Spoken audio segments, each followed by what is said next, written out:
Hi dears. Now we will move on to the third section of our literary criticism text, that is modern literary criticism. Here you have to study Wordsworth's essay, that is Poetry and Poetic Diction is the title of the chapter. There you have to learn excerpt from Lyrical Ballads by Wordsworth, and you have to learn Tradition and Individual Talent by T.S. Eliot, and thirdly you have to learn more about Ferdinand de Saussures' sign and related ideas, and finally you have in the fourth section an essay by Ellen Showalter towards a feminist poetics. So these are the main portions you have to learn. Now we will quickly check out what William Wordsworth had to talk about poetry and poetic diction. So this is the basic idea of this audio. So this is the basic point we are going to deal with. Now let me begin with William Wordsworth. As you all know, he was very popular and he is still one of the pioneers of romantic poetry, which took its root during the last phase of 18th century. You know, the period Romanticism is said to begin. It is said to have begun with the publication of Lyrical Ballads by William Wordsworth and S.T. Coleridge in the year 1798. And you know, in some other areas, as M.H. Abrams says, there are different time phases where we can say as the beginning of Romanticism. For example, French Revolution was also a momentum which actually accelerated the growth of Romanticism in the European world. Now, as far as William Wordsworth is concerned, for him, poetry is to be taken as something superior to all other art forms. Why? Because he, not like his predecessors, believe that poetry is something inferior. In fact, poetry talks about poetry talks about universal truth, not like anything specific or local. So this is the basic idea why he chose poetry as his medium of communication. He could have chosen some other art forms like even he could have used drama or the medium of drama or novel or something like that. But he never went after all those things. But he finally reached into poetry. Now, he, in his essay, Lyrical Ballads, the essay, a preface to Lyrical Ballads, this is the essay. In that essay, he affirms and he actually justifies why he chose poetry as his medium of communication and why, again, he chose a typical and a very different language to write poetry. So, this is the whole idea of the essay. Remember, Lyrical Ballads, that collection had three publications. It was first published in 1798, and in the year 1800 it has the second edition, and in the year 1802 it has the third edition. Now it is in the second edition, which published in 1800, we have a preface which is written by William Wordsworth as a justification about his poems, why he wrote poems and why he wrote in that different manner. That too. So this is the idea of the essay, preface to Lyrical Ballads. So now we have to move on to the preface. So this is the essay, and you know, in that essay he says that the main point he wants to affirm is that poetry is not something which has an essential difference from the language of prose. So this is the basic idea he makes. That means there is no any difference between the language of poetry and the language of prose. You know, for us, poetry is something which is constructed with meters, rhythms, and many other poetic techniques. On the other hand, what is the case of prose? Prose is something very plain, very direct, and very straightforward. There is nothing complicated in a prose.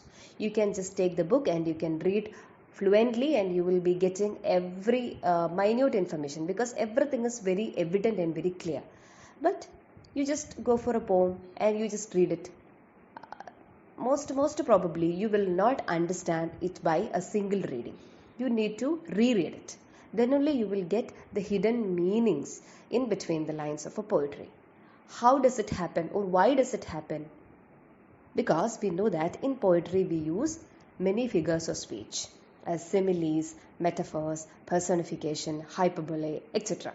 And along with that, we have a very strict regulation that a poetry or a poem must be in a metrical format. That means you have to use meters, like examples like iambic pentameter, iambic hexameter, and trochaic and dactylic, etc. All these poetic techniques must have been there in poems. This is how the idea of poetry began in the older age, and to an extent it still continues. But when Wordsworth came to mainstream as a poet, he wanted to change all those convictions about poetry. You know, it was in the year 1790s, and during that decade, 1790s, it is a very special decade for the European countries. Why? There happened French Revolution. You know, the idea behind French Revolution is all about equality, fraternity, and things like that. So people started to think, and people started to perceive things in a different manner with a different look.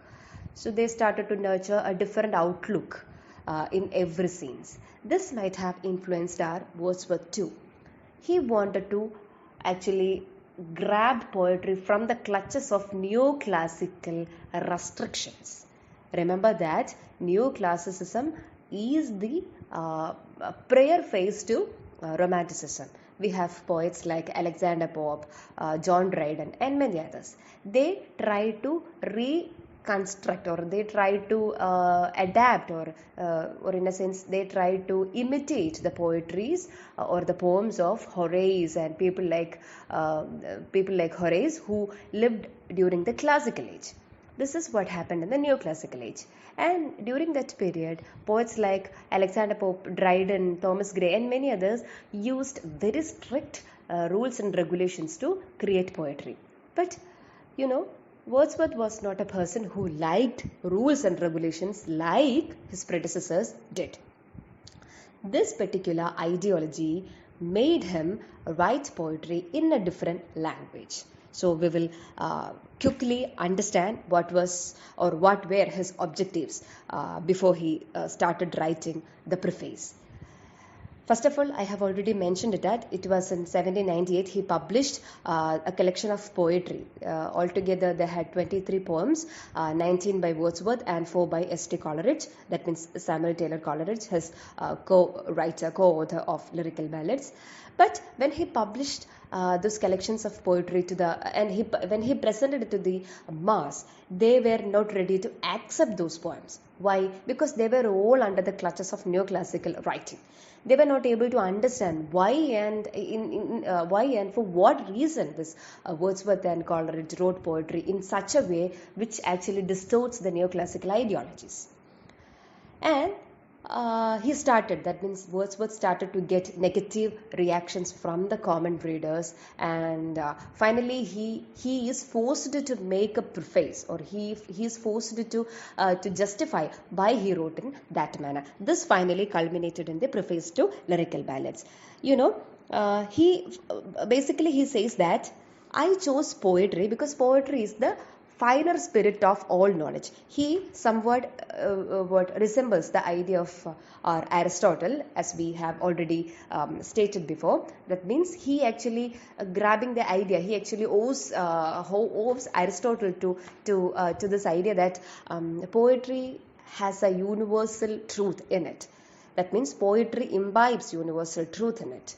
And poetry is something which talks about the ultimate truth also. So Wordsworth too believes that if you are writing poetry, basically or ultimately you are writing about a truth which is universal in its nature. It is not a specific truth. It is not a local truth. It is a universal truth. That means anyone can understand, or anyone can adapt and relate to poetry. Because poetry is something very finer. It is the finer spirit of all knowledge. This is what he says in this essay. And next point he makes is that a poet is a person who speaks to common man. He uses the word like that. Poet is a man who speaks to men. So poet becomes a representative of the common man. This is why he chose poetry as his medium of communication. And now the second point here is why he wrote poetry in a very different manner. Which means as I told you before, he wrote in a totally different style from Dryden, Pope, and many of his predecessors. He wrote in a very different language. And the objective behind such a writing was to make himself nearer to the common man. That means in poetry, we need to use simple language. We need to use the common man's language. Why? We have been taught in a manner that poetry is something which stands against or which stands in a distance from the reality. അതായത് യാഥാർത്ഥ്യത്തെ വളരെ വ്യത്യസ്തമായ രീതിയിൽ പറഞ്ഞ് വലിയ വലിയ വാക്കുകളും ഡിക്ഷണറിയിൽ ഇല്ലാത്ത പദങ്ങളും ഒക്കെ ഉപയോഗിച്ചും കൊണ്ട് എഴുതുന്ന അലങ്കാരികമായിട്ട് എഴുതുന്ന സാധനമാണ് പോയട്രി എന്ന് നമ്മൾ വിശ്വസിച്ചിട്ടുണ്ട്. പക്ഷെ വേർഡ്സ്വർത്ത് പറയുന്നത് അങ്ങനെയല്ല. പോയട്രി എന്ന് പറയുന്നത് കുറച്ചും കൂടി സിമ്പിളായിട്ട് വരേണ്ട ഒരു സാധനമാണ്. അങ്ങനെ ഒരു സിംപ്ലിസിറ്റി നമ്മൾ കണ്ടുപിടിക്കണമെങ്കിൽ നമ്മൾ സാധാരണക്കാരൻ്റെ സാധാരണ ഭാഷയിലേക്ക് നമ്മൾ ചുരുങ്ങുക എന്നുള്ളതല്ല, മറ്റൊരർത്ഥത്തിൽ വലുതാകണം. എങ്കിൽ മാത്രമേ എല്ലാവർക്കും പോയട്രിയെ സിമ്പിളായിട്ട് കാണാൻ പറ്റുകയുള്ളൂ. പോയട്രി എന്ന് പറയുന്നത് അതിൻ്റെ ഒരു മാധ്യമത്തിൻ്റെ രൂപം അനുസരിച്ച് നാടകത്തെക്കാളും നോവലിനെക്കാട്ടിലുമൊക്കെ കുറച്ചും കൂടി ആൾക്കാരുമായിട്ട് അടുത്ത് നിൽക്കുന്ന ഒരു മാധ്യമമാണ്. പക്ഷെ എന്തുകൊണ്ടാണ് ആൾക്കാർക്ക് എപ്പോഴും അതിനോടൊരു അകലം തോന്നുന്നത്? അതിനകത്ത് ഉപയോഗിക്കുന്ന ആലങ്കാരികമായിട്ടുള്ള ഈ പറഞ്ഞിരിക്കുന്ന പോലെയുള്ള പലതരം ഉപമകളും അതുപോലെയുള്ള മെറ്റഫേഴ്സ് പോലെയുള്ള നമ്മുടെ അലങ്കാരങ്ങൾ ഉപയോഗിക്കുന്നത് കൊണ്ടാണ്.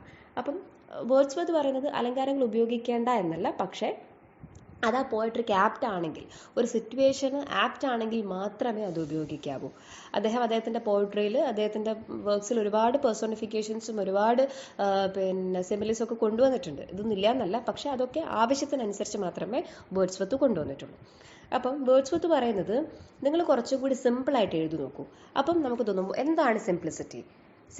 ആ ഒരു പോയിന്റിലാണ് വേർഡ്സ്വർത്ത് പറയുന്നത് actually there is no fundamental difference between the language of poetry and of പ്രോസ്.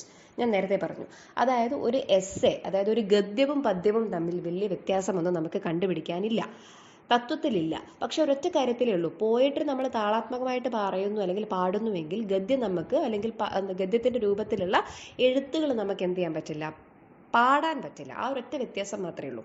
അത് മാത്രമല്ല, വേർഡ്സ്വർത്ത് വിചാരിക്കുന്നത്, അദ്ദേഹം വിശ്വസിച്ചിട്ടുള്ളത് പ്രോസ് ആണ് കുറച്ചും കൂടി ആൾക്കാരുമായിട്ട് അടുത്ത് നിൽക്കുന്ന ഒരു മാധ്യമം എന്നുള്ളതാണ്. അതായത് നമ്മൾ സാധാരണഗതിയിൽ ഒരു ദിവസത്തെ സംസാരം, നിങ്ങൾ എത്രയോ ആൾക്കാരോട് സംസാരിക്കാറുണ്ട് ഒരു ദിവസം? നമ്മളെല്ലാവരും സംസാരിക്കാറുണ്ട്. നമ്മൾ ആരോടും പോയട്രിയുടെ ഭാഷയിൽ സംസാരിക്കില്ലല്ലോ. നിങ്ങൾ ആരോടെങ്കിലും കവിത സംസാരിക്കാറുണ്ടോ? കവിതയുടെ രൂപത്തിലാണോ സംസാരിക്കാറ്? താളാത്മകമായിട്ടാണോ സംസാരിക്കാറ്? അല്ല.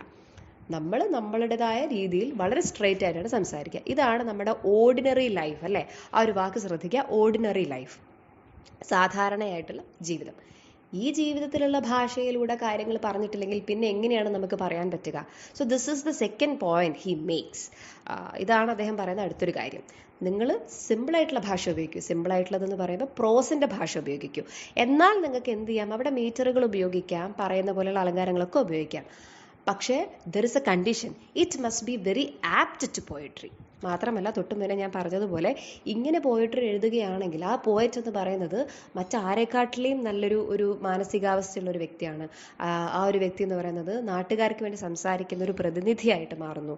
അങ്ങനെയൊക്കെയുള്ള കുറേ പോയിന്റ്സ് ആണ് വേർഡ്സ്വർത്ത് പിന്നീട് പറയുന്നത്. എന്നാൽ അതിൻ്റെ കൂടെ ഓർക്കേണ്ട ഒരു കാര്യം, എപ്പോഴും പോയട്രി എന്ന് പറയുന്നത് ഈ തരത്തിൽ സിമ്പിളായിട്ടുള്ള ഭാഷയിലും സാധാരണക്കാരൻ പറയുന്ന രീതിയിലുമൊക്കെയാണ് എഴുതുന്നതെങ്കിലും അതിനകത്തുള്ള സബ്ജക്റ്റ് മാറ്റർ വളരെ സീരിയസ് ആയിരിക്കണം എന്ന് വേർഡ്സ്വർത്ത് കണിശമായിട്ട് പറയുന്നുണ്ട്. സബ്ജക്റ്റ് എന്ന് പറഞ്ഞു കഴിഞ്ഞാൽ നിങ്ങൾക്ക് ഏത് സബ്ജക്ട്സും എടുക്കാം. ഫോർ എക്സാമ്പിൾ, അദ്ദേഹത്തിൻ്റെ പോയംസ് തന്നെ എടുത്തു നോക്കുക. ഡാഫോഡിൽസ് പോലെയുള്ള പോയം, സോളിറ്ററി റീപ്പർ പോലെയുള്ള പോയം, ഇതൊക്കെ വളരെ നമുക്ക് കാണുമ്പം കേൾക്കുമ്പം സിമ്പിളായിട്ട് തോന്നും. പക്ഷേ അതിനകത്തൊരു പേർപ്പസ് ഉണ്ടായിരിക്കണം. അതാണ് വേർഡ്സ്വർത്ത് പറയുന്ന അടുത്തൊരു പോയിന്റ്. അതായത് നിങ്ങൾ ഇത്ര സിമ്പിളായിട്ട് പോയം എഴുതിക്കോളൂ, എങ്ങനെ വേണമെങ്കിൽ നിങ്ങൾക്ക് എഴുതിക്കോളൂ, സിമ്പിളായിട്ട് തന്നെ എഴുതുക കഴിയുന്നതും. പക്ഷേ select A very relevant subject and make sure that your poem has a purpose in it. എന്തെങ്കിലും ഒരു ഉദ്ദേശം അതിന് വേണം. നിങ്ങളിപ്പോൾ ഒരു സോളിറ്ററി റീപ്പറെ കുറിച്ച് എഴുതുകയാണെങ്കിൽ ആ പോയം എഴുതി അത് നമ്മൾ വായിക്കുമ്പോൾ നമുക്ക് എന്തെങ്കിലും ഒരു ഒരു ഒരു ഒരു ഒരു ഒരു പേർപ്പസ് അത് വായിക്കുമ്പോൾ നമുക്ക് കിട്ടുന്ന ഒരു വളരെ ടെൻഡർ ആയിട്ടുള്ള ഒരു ഫീലിംഗ് ഉണ്ട്. ആ ഒരു ഫീലിംഗ് ആണ് ആ പോയത്തിൻ്റെ ലക്ഷ്യം. പക്ഷെ അങ്ങനെ വളരെ കൃത്യമായിട്ടുള്ള വളരെ ഫൈനായിട്ടുള്ള ഒരു ലക്ഷ്യം അതിനുണ്ടായിരിക്കണം എന്നാര് പറയുന്നുണ്ട്? നമ്മുടെ വേർഡ്സ്വർത്ത് പറയുന്നുണ്ട്. And along with that remember, poems should have an amount of pleasure in it. തൊട്ട് മുന്നേ അരിസ്റ്റോട്ടിൽ പറഞ്ഞതുപോലെ നമ്മൾ പോയട്രി പഠിപ്പിക്കുന്ന സമയത്ത് അതിനകത്ത് ഒരു പ്ലഷറും കൂടി ഉണ്ടാകണം, നല്ലൊരു പേർപ്പസും ഉണ്ടാകണം. അദ്ദേഹം ടീച്ച് ചെയ്യുക എന്നുള്ള വാക്ക് അദ്ദേഹം ഉപയോഗിക്കുന്നില്ല. അതായത് വേർഡ്സ്വർത്ത് ഒരിക്കലും പോയട്രി എന്ന് പറയുന്നത് സദാചാര ബോധങ്ങളോ അല്ലെങ്കിൽ മൂല്യങ്ങളോ പഠിപ്പിക്കണമെന്ന് അദ്ദേഹം പറയുന്നില്ല. പക്ഷേ മറിച്ച് അദ്ദേഹം പറയുന്നത് അതിനകത്തൊരു പേർപ്പസ്, വളരെ കൃത്യമായ ഒരു പേർപ്പസ്, ഉദ്ദേശം ഉണ്ടായിരിക്കണം. എന്തെങ്കിലും ഒരു കൃത്യമായ ഉദ്ദേശം ഉണ്ടായിരിക്കണം. ആ ഉദ്ദേശം സിമ്പിളായ ഭാഷയിൽ പറയണം. ഇനി അതിൻ്റെ കൂടെ മറ്റൊരു കാര്യം കൂടി പറയുന്നത് എന്താണ്? ഈ ഒരു ഉദ്ദേശത്തിൻ്റെ ഒപ്പം തന്നെ നമ്മൾ പ്ലഷർ ഗിവിങ്ങും കൂടെ എന്ത് ചെയ്യണം? പോയട്രിയുടെ ഒരു എയിമായിട്ട് കൂടെ ഉണ്ടായിരിക്കണം. What measures can a poet take to make this pleasure? എന്തൊക്കെ ചെയ്യാൻ പറ്റും? അതിൽ ഏറ്റവും പ്രധാനമായിട്ടുള്ളൊരു പോയിന്റാണ് വേർഡ്സ്വർത്ത് മുന്നോട്ട് വെക്കുന്നത്.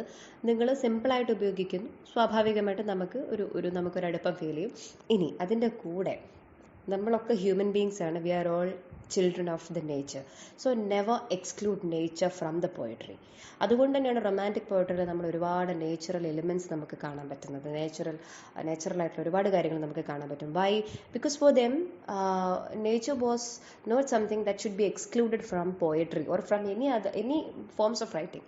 വൈ? നമ്മൾ പ്രധാനമായിട്ടും നമ്മൾ പ്രകൃതിയുടെ മക്കളാണ്. അതുകൊണ്ട് തന്നെ പ്രകൃതിയിലുള്ളത് എന്തിനേയും നമുക്ക് റിഫ്ലക്റ്റ് ചെയ്യാൻ പറ്റും, അല്ലെങ്കിൽ പ്രകൃതി നമ്മളെ റിഫ്ലക്റ്റ് ചെയ്യുന്നുണ്ട്, നമ്മൾ പ്രകൃതിയെയും റിഫ്ലക്റ്റ് ചെയ്യുന്നുണ്ട്. സോ ഇങ്ങനെ നിങ്ങൾ ആ ഒരു പാഷനേറ്റ് ആയിട്ട്, പ്രകൃതി എന്ന് പറഞ്ഞു കഴിഞ്ഞാൽ നമുക്കറിയാം അതിനുള്ള കാറ്റ്, മഴ എന്നൊക്കെ പറയുന്നത് എപ്പോഴും പ്രകൃതി പ്രതിഭാസങ്ങളൊക്കെ നമുക്ക് ഒന്നുകിൽ സന്തോഷം, മഴയാണെങ്കിൽ സന്തോഷം തരും, നല്ല വെയിലാണെങ്കിൽ നമുക്ക് ഒരുതരം ക്ഷീണം വരും, നമുക്ക് ഏറ്റവും എക്സ്ട്രീം ലെവലിലാണ് നമുക്ക് കിട്ടുക. അതിൻ്റെ ഇമോഷൻസും ഫീലിങ്സും അങ്ങനെ തന്നെയാണ്. അപ്പോൾ അതുകൊണ്ട് തന്നെ നാച്ചുറൽ വേയിലും കൂടെ എഴുതി കഴിഞ്ഞാൽ ഇത്തിരി കൂടി പാഷനേറ്റ് ആയിട്ട് ഏതൊന്നിൻ്റെയും ഏറ്റവും അറ്റ്മോസ്റ്റ് ലെവലിൽ നമുക്ക് ടച്ച് ചെയ്യാൻ പറ്റും. അതുകൊണ്ട് തന്നെ നാച്ചുറൽ ആയിട്ടുള്ള സെറ്റിങ്ങിൽ നിന്നുകൊണ്ട് അതിനെപ്പറ്റി കൂടി എഴുതിയാൽ it would be a beautiful poem എന്നാണ് ആര് പറയുന്നത്? നമ്മുടെ വേർഡ്സ്വർത്തിൻ്റെ അടുത്തൊരു ആർഗ്യുമെൻ്റ് എന്ന് പറയുന്നത്. ഇനി മറ്റൊരു കാര്യം കൂടി ശ്രദ്ധിക്കേണ്ടത്, ഈ ഒരു എസ്സേക്കകത്ത് വരുന്ന വളരെ പ്രധാനപ്പെട്ട മറ്റൊരു പോയിന്റ് എന്ന് പറയുന്നത് എന്താണൊരു പോയറ്റ് ചെയ്യുന്നത് എന്നുള്ളതാണ്. അവിടെയാണ് നമ്മളെപ്പോഴും കേൾക്കാറുള്ള ഒരു അദ്ദേഹത്തിൻ്റെ ഒരു കൊട്ടേഷൻ അല്ലെങ്കിൽ അദ്ദേഹത്തിൻ്റെ ഒരു ഡെഫിനിഷൻ വരുന്നത് എന്താണ്? Poetry is the spontaneous overflow of powerful emotions which is recollected in tranquillity. അതായത് നമ്മൾ ഏതോ നിമിഷത്തിൽ കണ്ടു മറന്ന ചില ചിത്രങ്ങൾ, ചില ഇമേജസ് നമ്മൾ പിന്നീട് ഏതെങ്കിലും ഒരു അവസരത്തിൽ അതിനെപ്പറ്റി ഓർത്തെടുക്കുമ്പോൾ, നമ്മൾ വളരെ കാം ആൻഡ് ക്വയറ്റായിട്ട് ഓർത്തിരിക്കുന്ന സമയത്ത് നമുക്ക് ആ ചിത്രം നമ്മുടെ മനസ്സിൽ വരുന്നു. പിന്നീട് നമ്മളൊന്നും ആലോചിക്കുന്നില്ല, നമ്മളത് ചുമ്മാതെ അങ്ങ് എഴുതുകയാണ്. കൂടുതലായിട്ട് അതിനകത്തൊന്നും വരുന്നില്ല. ആ എഴുതുന്ന സമയത്ത് നമ്മൾ സിമ്പിളായിട്ടുള്ള പദങ്ങൾ ഉപയോഗിക്കുന്നു. ഇത്ര മാത്രമേ പോയട്രിയെ പറ്റി മൂപ്പർ എഴുതുന്നുള്ളൂ. അതായത് വളരെ ഹാർട്ടിൽ നിന്ന്, ഡയറക്റ്റ് ഫ്രം ദ ഹാർട്ടാണ്. Direct from the heart and direct to the heart. അതുകൂടെ ഓർക്കുക. ഹൃദയത്തിൽ നിന്നും ഹൃദയത്തിലേക്ക് സഞ്ചരിക്കുന്ന ഒരു പാലം മാത്രമാണ് പോയട്രി. അപ്പം അതെങ്ങനെ സംഭവിക്കുന്നു? പണ്ടെന്നോ കണ്ട് മറന്ന ഒരു ചിത്രം നമ്മൾ ഏതോ ഒരു അവസ്ഥയിൽ നമ്മൾ ഓർത്തെടുത്ത് നമ്മുടേതായ ഭാഷയിൽ നമ്മൾ എഴുതുമ്പോൾ അതെന്താകുന്നു? കവിതയാകുന്നു. ഈ ഒരൊറ്റ പോയിന്റിനെയാണ് പിന്നീട് വന്നിട്ടുള്ള പല മോഡേൺ ക്രിട്ടിക്സും വളരെ നിശ്ചിതമായിട്ട് വിമർശിച്ചിട്ടുള്ളത്. അതിലേറ്റവും പ്രധാനി നമ്മുടെ TS എലിയറ്റ് ആണ്. അദ്ദേഹത്തെ പറ്റി നമുക്ക് അടുത്ത എസ്സേയിൽ പറയേണ്ടതുണ്ട്. സോ റിമെമ്പർ, ഈ ഒരു പോയിന്റിലാണ് he faced much criticism on this ground. അത് മാത്രമല്ല, ഈ തരത്തിലാണ് പോയട്രി സംഭവിക്കുന്നതെങ്കിൽ ആ പോയറ്റിന് ഉണ്ടായിരിക്കേണ്ട ക്വാളിറ്റീസ് എന്താണ്? ഞാൻ ഓൾറെഡി പറഞ്ഞു, he's a man speaking to men. അത് മാത്രമല്ല, ഒരു പോയറ്റ് എന്ന് പറഞ്ഞു കഴിഞ്ഞാൽ he's a more comprehensive soul which has greater knowledge of human nature. ഒരു ഹ്യൂമൻ നേച്ചർ, അതായത് ഹ്യൂമൻ നേച്ചർ എന്ന് പറയുമ്പോൾ പ്രകൃതി മൊത്തമായിട്ടും എന്താണ് മനുഷ്യൻ, എന്തൊക്കെയാണ് മനുഷ്യൻ്റെ അവസ്ഥകൾ, ഇതിനെപ്പറ്റിയൊക്കെ നന്നായിട്ട് അറിവുള്ള ഒരാൾ കൂടിയായിരിക്കും നമ്മുടെ പോയറ്റ്, അല്ലെങ്കിൽ അങ്ങനെയുള്ള ഒരാളായിരിക്കണം പോയറ്റ് എന്ന് കൂടിയാണ് വേർഡ്സ്വർത്ത് ഒടുവിൽ പറഞ്ഞു വെക്കുന്നത്. ഇനി അദ്ദേഹം അവസാനമായി പറഞ്ഞു വെക്കുന്നത് എന്താണ്? Which is genuine poetry. ആ ഒരു എസ്സേയുടെ 88ാമത്തെ പേജിൽ നിങ്ങൾക്ക് ലാസ്റ്റ് കാണാം. അത് വായിക്കുമ്പോൾ നിങ്ങൾക്ക് കിട്ടും. in its nature well adapted to interest mankind permanently and likewise important in the multiplicity and quality of its moral relations. So ഞാൻ നേരത്തെ പറഞ്ഞു നമ്മുടെ അരിസ്റ്റോട്ടിലും പ്ലേറ്റോയും പറയുന്നത് പോലെ അല്ലെങ്കിൽ പ്ലേറ്റോ പ്രധാനമായിട്ട് പറയുന്നത് ടീച്ചിങ് ആണ് ഇതിൻ്റെ ഒരു എൻഡ് അല്ലെങ്കിൽ ഒരു എയിം എന്നൊന്നും നമ്മുടെ വേർഡ്സ്വർത്ത് പറയുന്നില്ല. But it would be better if the purpose has a moral purpose in it. Already പറഞ്ഞല്ലോ, പോയട്രി എന്ന് പറഞ്ഞു കഴിഞ്ഞാൽ എന്തെങ്കിലും ഒരു പേർപ്പസ് അതിനുണ്ടായിരിക്കണം. അത് മോറൽ റിലേഷൻസിലും കൂടെ വരുന്നതാണെങ്കിൽ it would be better. That's all what he makes as a statement towards the end of the essay. ഇനി ഇതിനകത്ത് ഓർത്തിരിക്കേണ്ട കാര്യങ്ങൾ എന്തൊക്കെയാണെന്ന് വെച്ച് കഴിഞ്ഞാൽ അതിൻ്റെ പുറകെ നിങ്ങൾക്ക് ഒന്ന് രണ്ട് ക്വസ്റ്റ്യൻസ് കാണാം. Why did Wordsworth choose humble and rustic life as a theme of his poems? എന്താണ്? പ്രധാനമായിട്ടും നമ്മൾ സിമ്പിളായിട്ടുള്ള ഭാഷയാണ് നമ്മൾ സംസാരിക്കാറുള്ളത്. അത് ഏറ്റവും പ്രധാനമായിട്ടുള്ളൊരു ചോദ്യമായി വരുന്നത് എപ്പോഴും അത് തന്നെയാണ്. ആൻഡ് ദ നെക്സ്റ്റ് ക്വസ്റ്റ്യൻ, ഏറ്റവും പ്രധാനമായിട്ട് വരുന്ന ഒരു പ്രധാനപ്പെട്ട ഒരു പോയിന്റ് എന്ന് പറയുന്നത് വാട്ട് ഇസ് പ്രൊസൈസം ഇൻ പോയിട്രി? എന്താണ് പ്രൊസൈസം? പ്രൊസൈസം എന്ന് പറഞ്ഞാൽ പ്രോസിൻ്റെ ക്വാളിറ്റീസ് പോയിട്രിയിലേക്ക് കൊണ്ടുവരിക, ഡയറക്റ്റ് ആയിട്ടും സിമ്പിളായിട്ടും സംസാരിക്കുക. ഇത് തന്നെയാണ് ബേസിക് ആയിട്ട് ഈ ഒരു എസ്സേയുടെ മൊത്തം ഐഡിയ ആയിട്ട് നമുക്ക് പറയാൻ പറ്റുന്നത്. ഇനി അതിനുശേഷം വരുന്ന ഏറ്റവും ഇമ്പോർട്ടൻ്റ് ആയിട്ടുള്ളൊരു കോൺസെപ്റ്റ് അല്ലെങ്കിൽ ഒരു ക്വസ്റ്റ്യൻ വരാൻ ചാൻസ് ഉള്ളത് Wordsworth philosophy with regard to the importance of the subject in poetry. 90ാമത്തെ പേജിൽ നിങ്ങൾക്ക് അതും കാണാം. പറഞ്ഞിരിക്കുന്നത് പോലെ എന്താണ് സബ്ജക്റ്റ്? അതൊരു നല്ല സബ്ജക്റ്റ് ആയിരിക്കണം, സീരിയസ് ആയിട്ടുള്ള സബ്ജക്റ്റ് ആയിരിക്കണം. പക്ഷേ എപ്പോഴും അത് നിങ്ങൾ മാനിഫെസ്റ്റ് ചെയ്ത് കൊണ്ടുവരുമ്പോൾ സിമ്പിളായിട്ടുള്ള ഭാഷയിൽ, എന്നാൽ ഇത്തിരി ആൾക്കാരുടെ കോംപ്രഹെൻസീവ് സോൾ ആണെന്ന് പറഞ്ഞല്ലോ, ആ തരത്തിൽ നമുക്ക് വായിച്ചെടുക്കാൻ പറ്റുന്ന അർത്ഥത്തിലുള്ള സബ്ജക്ട്സ് ആയിരിക്കണം കൊണ്ടുവരേണ്ടത്. And you should have a proper purpose also. So these are the important points you have to remember while you read lyrical ballads, preface to lyrical ballads by William Wordsworth. Okay, so thank you. Hi dears, we are continuing with literary criticism and theory textbook. This audio is about T.S. Eliot's essay Tradition and Individual Talent, which was published in the year 1919. You know, he was a Nobel laureate of 1948, and moreover than that, he is famous for his poem The Wasteland, which is published in 1922. That is considered to be the most significant poem which was published during the modernist period. In fact, we can say that T.S. Eliot was one among the strong writers who advocated and recommended modernism in their literary works. You know, T.S. Eliot was not only a poet, he was a dramatist, and he was a philosopher in many ways, and he was a teacher and many others, and he was a very good critic of literary works too. So this particular textbook, Tradition and Individual Talent, it is a critique. In a sense, we can take it as a critique on how to be a poet in the modern era, how to be a poet, and what are the good qualities a poet must possess.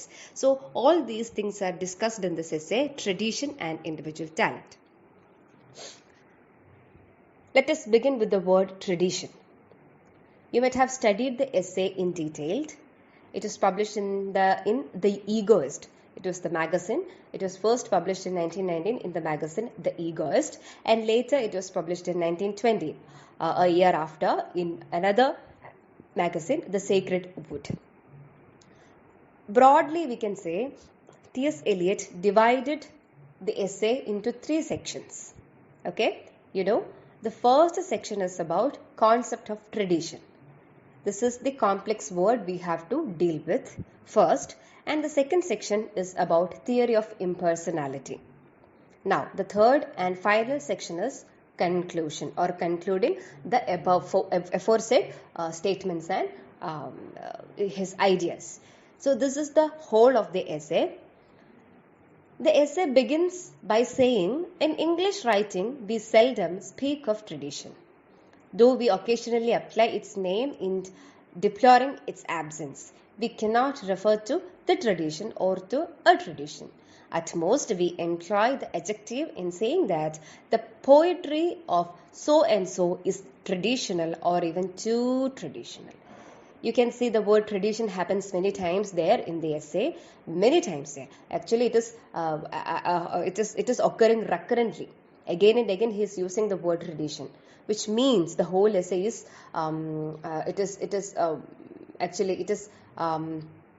it is holding the concept of tradition in a different manner.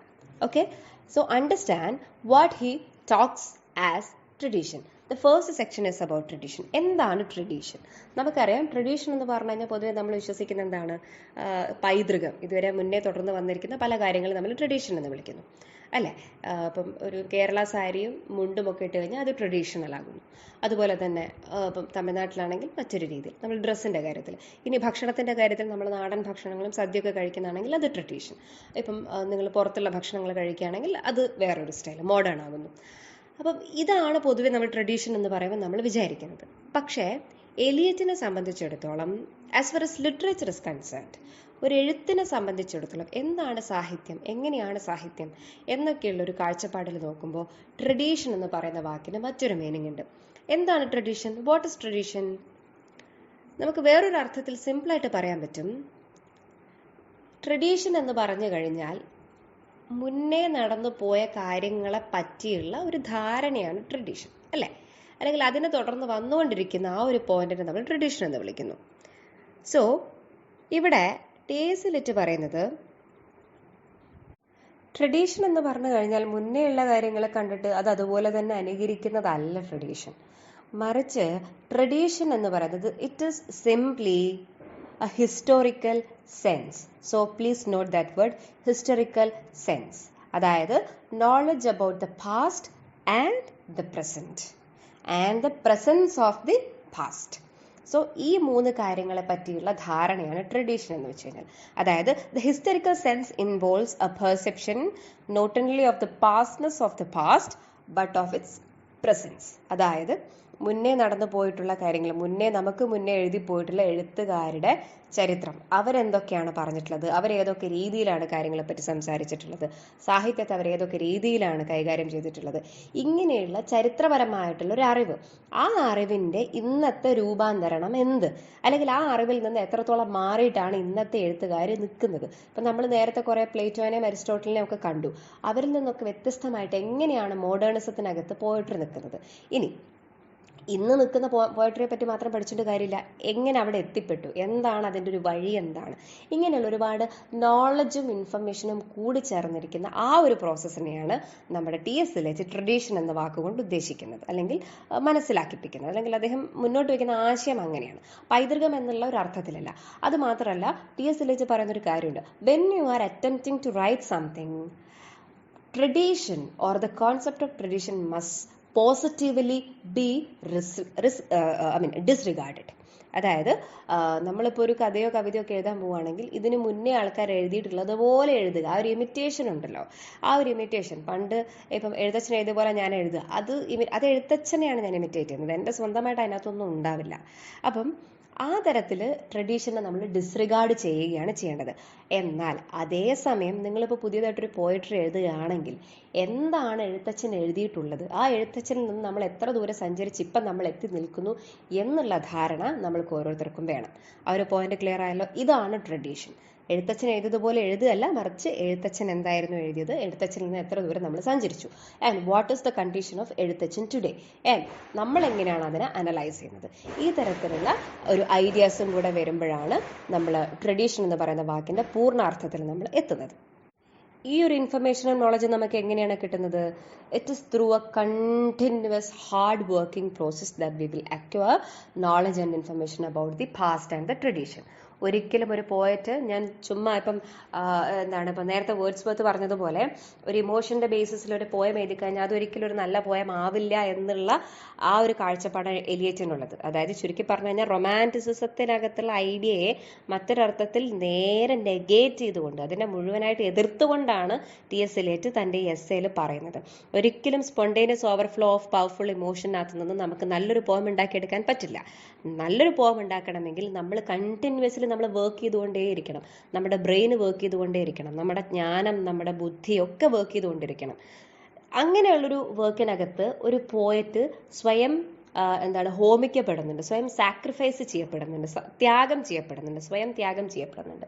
ഇങ്ങനെ ത്യാഗം ചെയ്യപ്പെടുന്ന ആ ഒരു പ്രോസസ്സിനെയാണ് അദ്ദേഹം depersonalisation അഥവാ ഇംപേഴ്സണലൈസേഷൻ എന്ന് വിളിക്കുന്നത്. അതായത് എസ്സേയുടെ രണ്ടാമത്തെ ഭാഗത്ത് സംസാരിക്കുന്ന പ്രധാനപ്പെട്ട പോയിന്റ് തിയറി ഓഫ് ഇംപേഴ്സണലൈസേഷൻ ആണ്. എന്താണ് ഇംപേഴ്സണലൈസേഷൻ? തൊട്ട് മുന്നേ പറഞ്ഞതുപോലെ ട്രഡീഷൻ എന്താണ്, എങ്ങനെയാണ് എഴുതിയിട്ടുള്ളത്, ഈ ഒരു ധാരണ മുഴുവനായിട്ടും ഉണ്ടാക്കി വെക്കുക.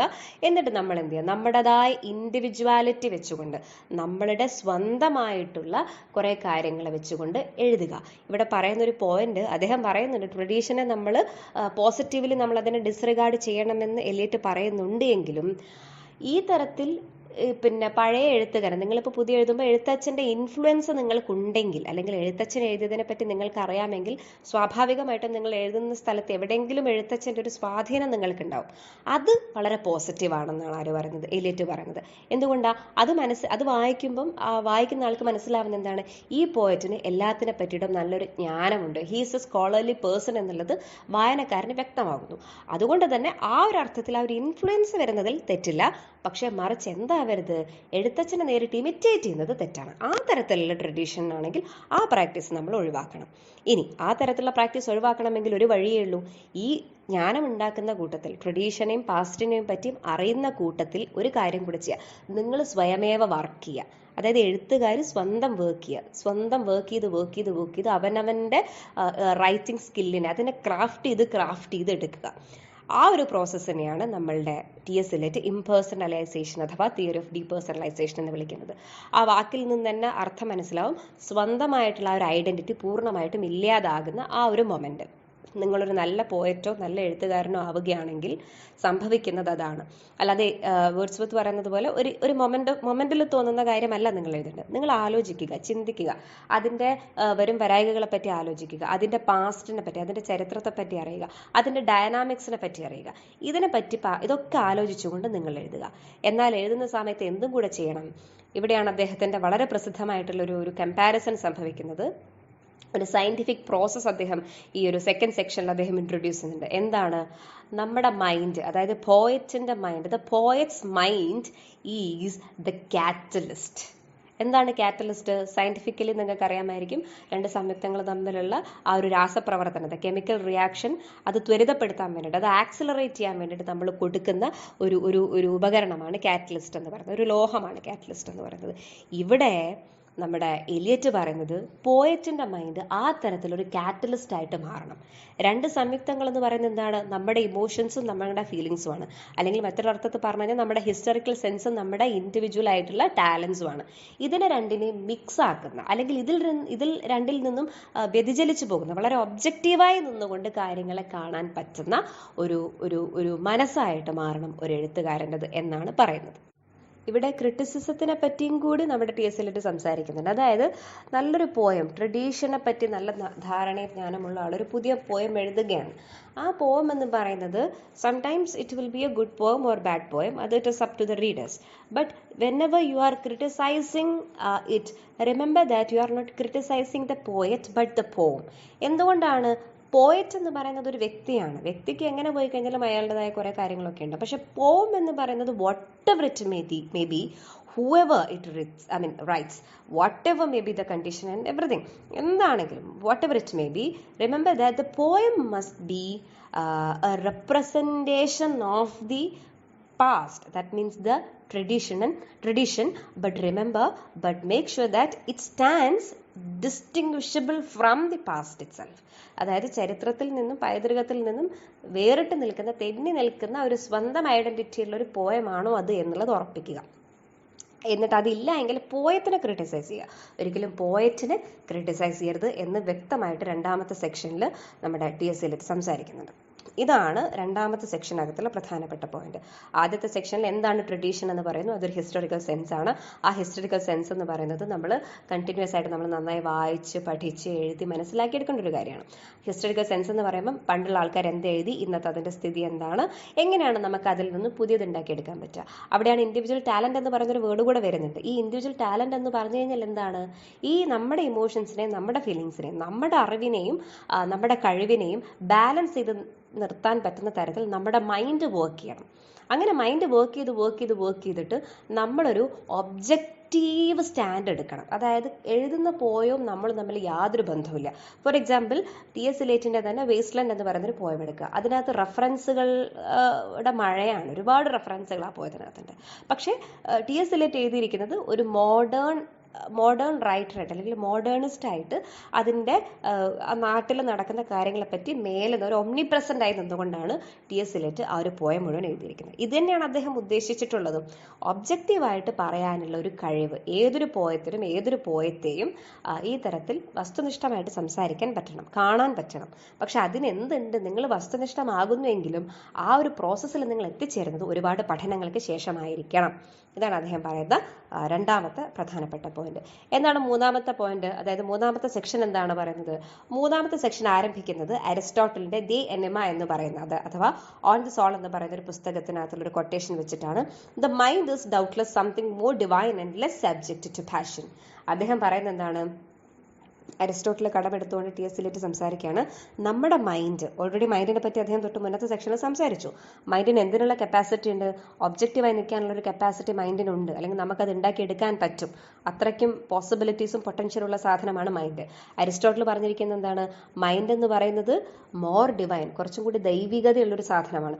അതായത് പാഷൻ അല്ലെങ്കിൽ ഇമോഷൻ, സ്ട്രോങ് ഇമോഷനും ഫീലിങ്സും മാത്രമുള്ള സ്ഥലമല്ല മൈൻഡ് എന്ന് പറയുന്നത്. അത് യുക്തിക്കും കൂടി വേണ്ടുന്ന ഒരു സ്ഥലമാണ്, അല്ലെങ്കിൽ യുക്തിയും കൂടി ഉപയോഗിക്കാൻ പറ്റുന്ന ഒരു പ്ലേസ് ആണ്. ഇറ്റ് ഇസ് മോർ ഡിവൈൻ എന്നും പറഞ്ഞുകൊണ്ടാണ് ആ ഒരു എസ്സേ മുഴുവൻ സ്റ്റാർട്ട് ചെയ്യുന്നത്.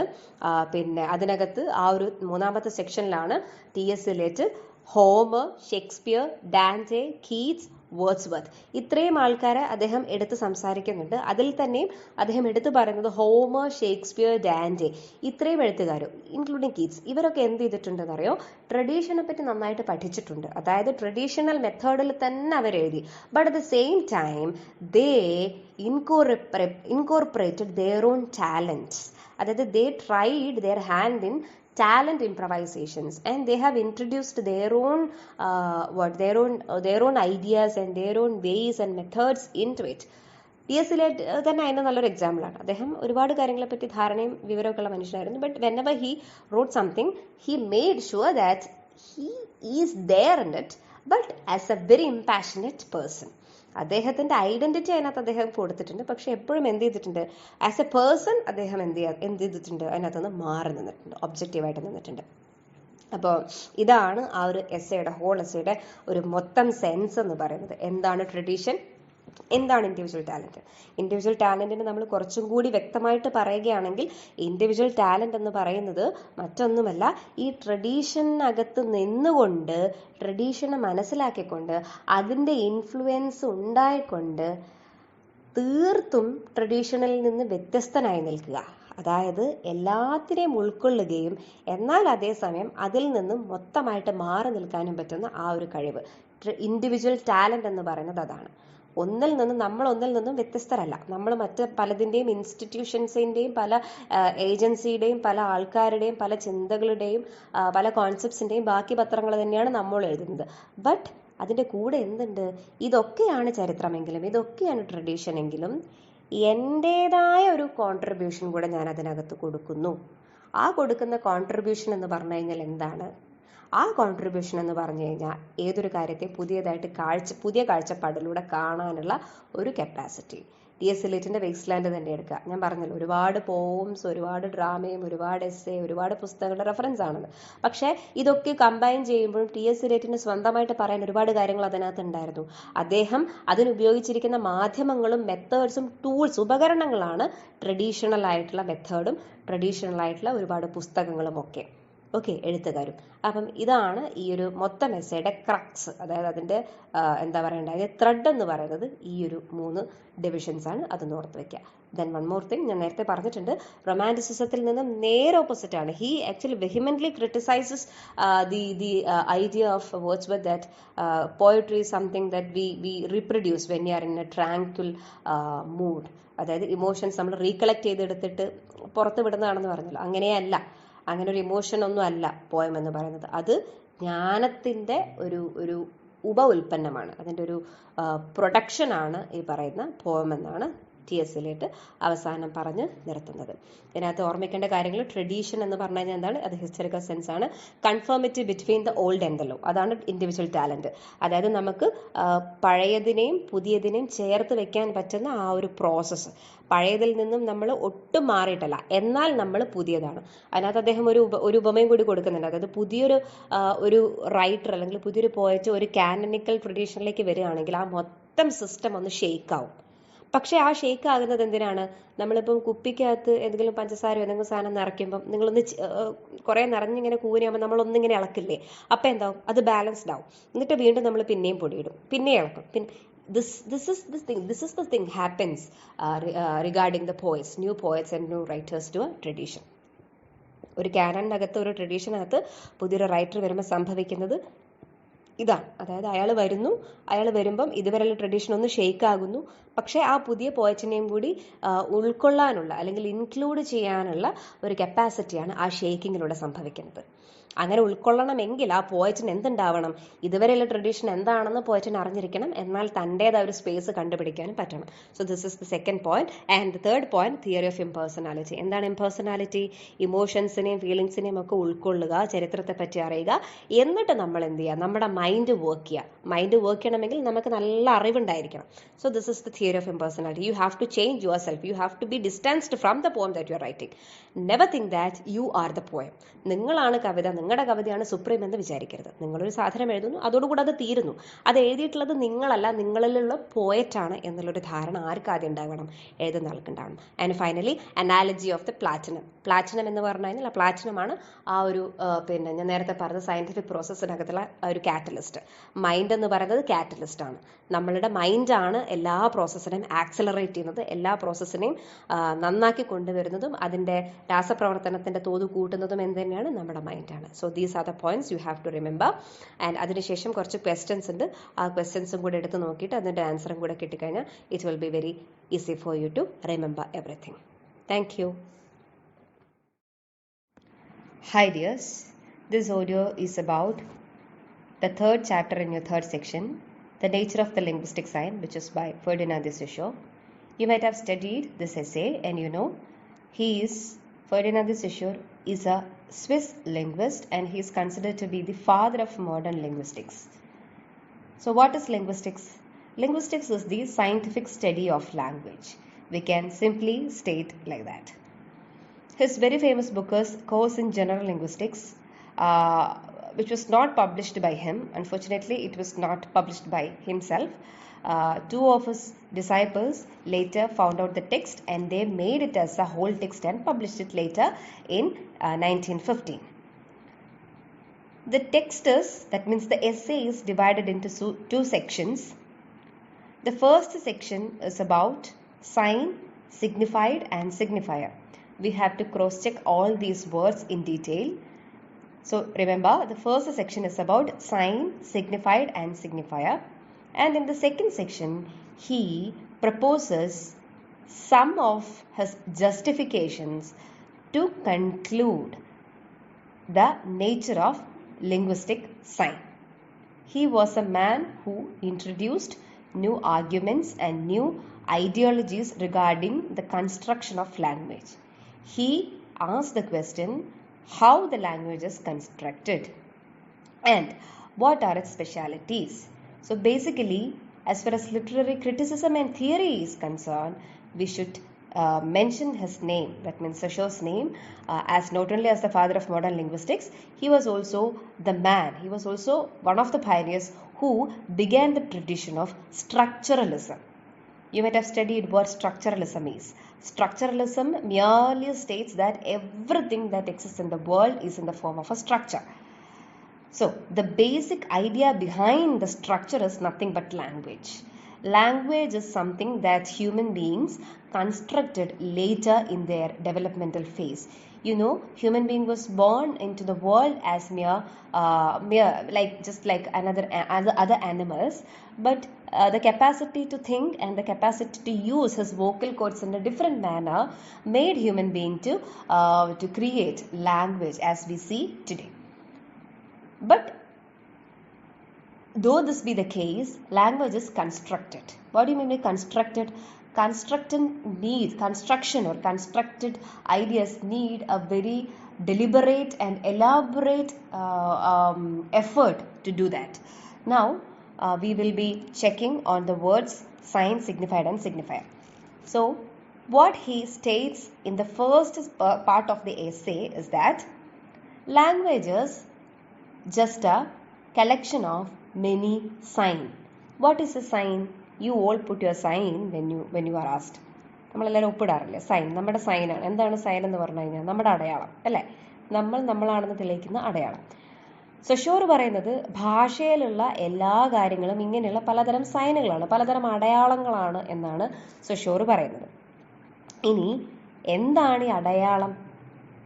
സിംപിളി പറഞ്ഞു കഴിഞ്ഞാൽ നമ്മൾ ഒരു പൂവ്, നമ്മുടെ മനസ്സിലൊരു പൂവോ മരമോ പക്ഷിയോ എന്തെങ്കിലും വരികയാണെങ്കിൽ സ്വാഭാവികമായിട്ടും നമ്മുടെ എല്ലാവരുടെയും മനസ്സിൽ ഒരു ചിത്രം, നമ്മൾ ഇതുവരെ എപ്പോഴൊക്കെയോ കണ്ടു മറന്നിട്ടുള്ള ഒരു പൂവിൻ്റെയോ ഒരു പക്ഷിയുടെയോ അല്ലെങ്കിൽ ഒരു മരത്തിൻ്റെ ഒരു ചിത്രം നമുക്ക് സ്വാഭാവികമായിട്ട് വരും, എല്ലാവരുടെ ഉള്ളിലും വരും. പക്ഷേ അത് വരുന്നത് ഓരോ വ്യക്തികളുടെ ഉള്ളിലും പലതരം പൂക്കളാണ്. ഒരാളുടെ ഉള്ളിൽ ചെമ്പരത്തി ആണെങ്കിൽ ഒരാളുടെ ഉള്ളിൽ റോസ് ആയിരിക്കും, ഒരാളുടെ ഉള്ളിൽ മുല്ലയായിരിക്കും. ഇനി മരമാണെങ്കിൽ ചില ആൾക്കാരുടെ മനസ്സിൽ തെങ്ങ് വരും, ചില ആൾക്കാരുടെ മനസ്സിൽ മാവ് വരും, ചിലവരുടെ മനസ്സിൽ കവുങ്ങ് വരും അല്ലേ? ഇങ്ങനെ പലതരം ഇമേജസ് ആണ് വരുന്നത്. അതെന്തുകൊണ്ടാണ് അങ്ങനെ? ഈ ഒരു ഐഡിയയിൽ നിന്നാണ്, ബേസിക് ആയിട്ടുള്ള ഈ ഒരു ഡിഫറൻസിൽ നിന്നാണ്, ആ ഒരു വാക്ക് വളരെ പ്രധാനപ്പെട്ടതാണ്, ഡിഫറൻസ്. ഈ ഒരു ഡിഫറൻസിൽ നിന്നാണ് സൊഷോറിൻ്റെ ആ ഒരു ഫൈൻഡിങ്, അദ്ദേഹത്തിൻ്റെ ഒരു കോൺസെപ്റ്റ് ഓഫ് സൈൻ നമ്മൾ ആരംഭിക്കേണ്ടത്. അതായത് നമ്മൾ എഴുതുന്ന ഭാഷ, ഉപയോഗിക്കുന്ന ഭാഷ, അത് ഏതോ ആയിക്കോട്ടെ, മലയാളമോ ഇംഗ്ലീഷോ ഹിന്ദിയോ തമിഴോ എന്തോ ആയിക്കോട്ടെ, അതിനകത്തുള്ള ഓരോ അക്ഷരങ്ങളും ഓരോ അക്ഷരങ്ങൾ ചേർന്നുണ്ടാകുന്ന വാക്കുകളും ഓരോരോ വാക്കുകളും വെറും സൈനുകൾ മാത്രമാണ്, അടയാളങ്ങൾ മാത്രമാണ്. അതായത് പൂവ് എന്ന് പറയുന്നത്, പൂ എന്ന് പറയുന്ന ഒരു അക്ഷരം വ് എന്ന് പറയുന്ന മലയാളത്തിലുള്ള മറ്റൊരു അക്ഷരവും കൂടെ ചേർന്നിട്ട് വരുന്നുണ്ട്. രണ്ട് ശബ്ദങ്ങളാണത്. ആ രണ്ടക്ഷരങ്ങൾ ചേർന്ന് നമ്മൾ പൂവ് എന്ന് നമ്മൾ പറയുമ്പോൾ ഒരിക്കലും അതിന് നമ്മൾ പുറമേ കാണുന്ന മണമുള്ള പ്രകൃതിയിലുള്ള എതളുകളൊക്കെയുള്ള ആ ഒരു സാധനം ഉണ്ടല്ലോ, അതുമായിട്ട് അതിന് യാതൊരുവിധ ബന്ധവും ഇല്ല. ഉണ്ടോ?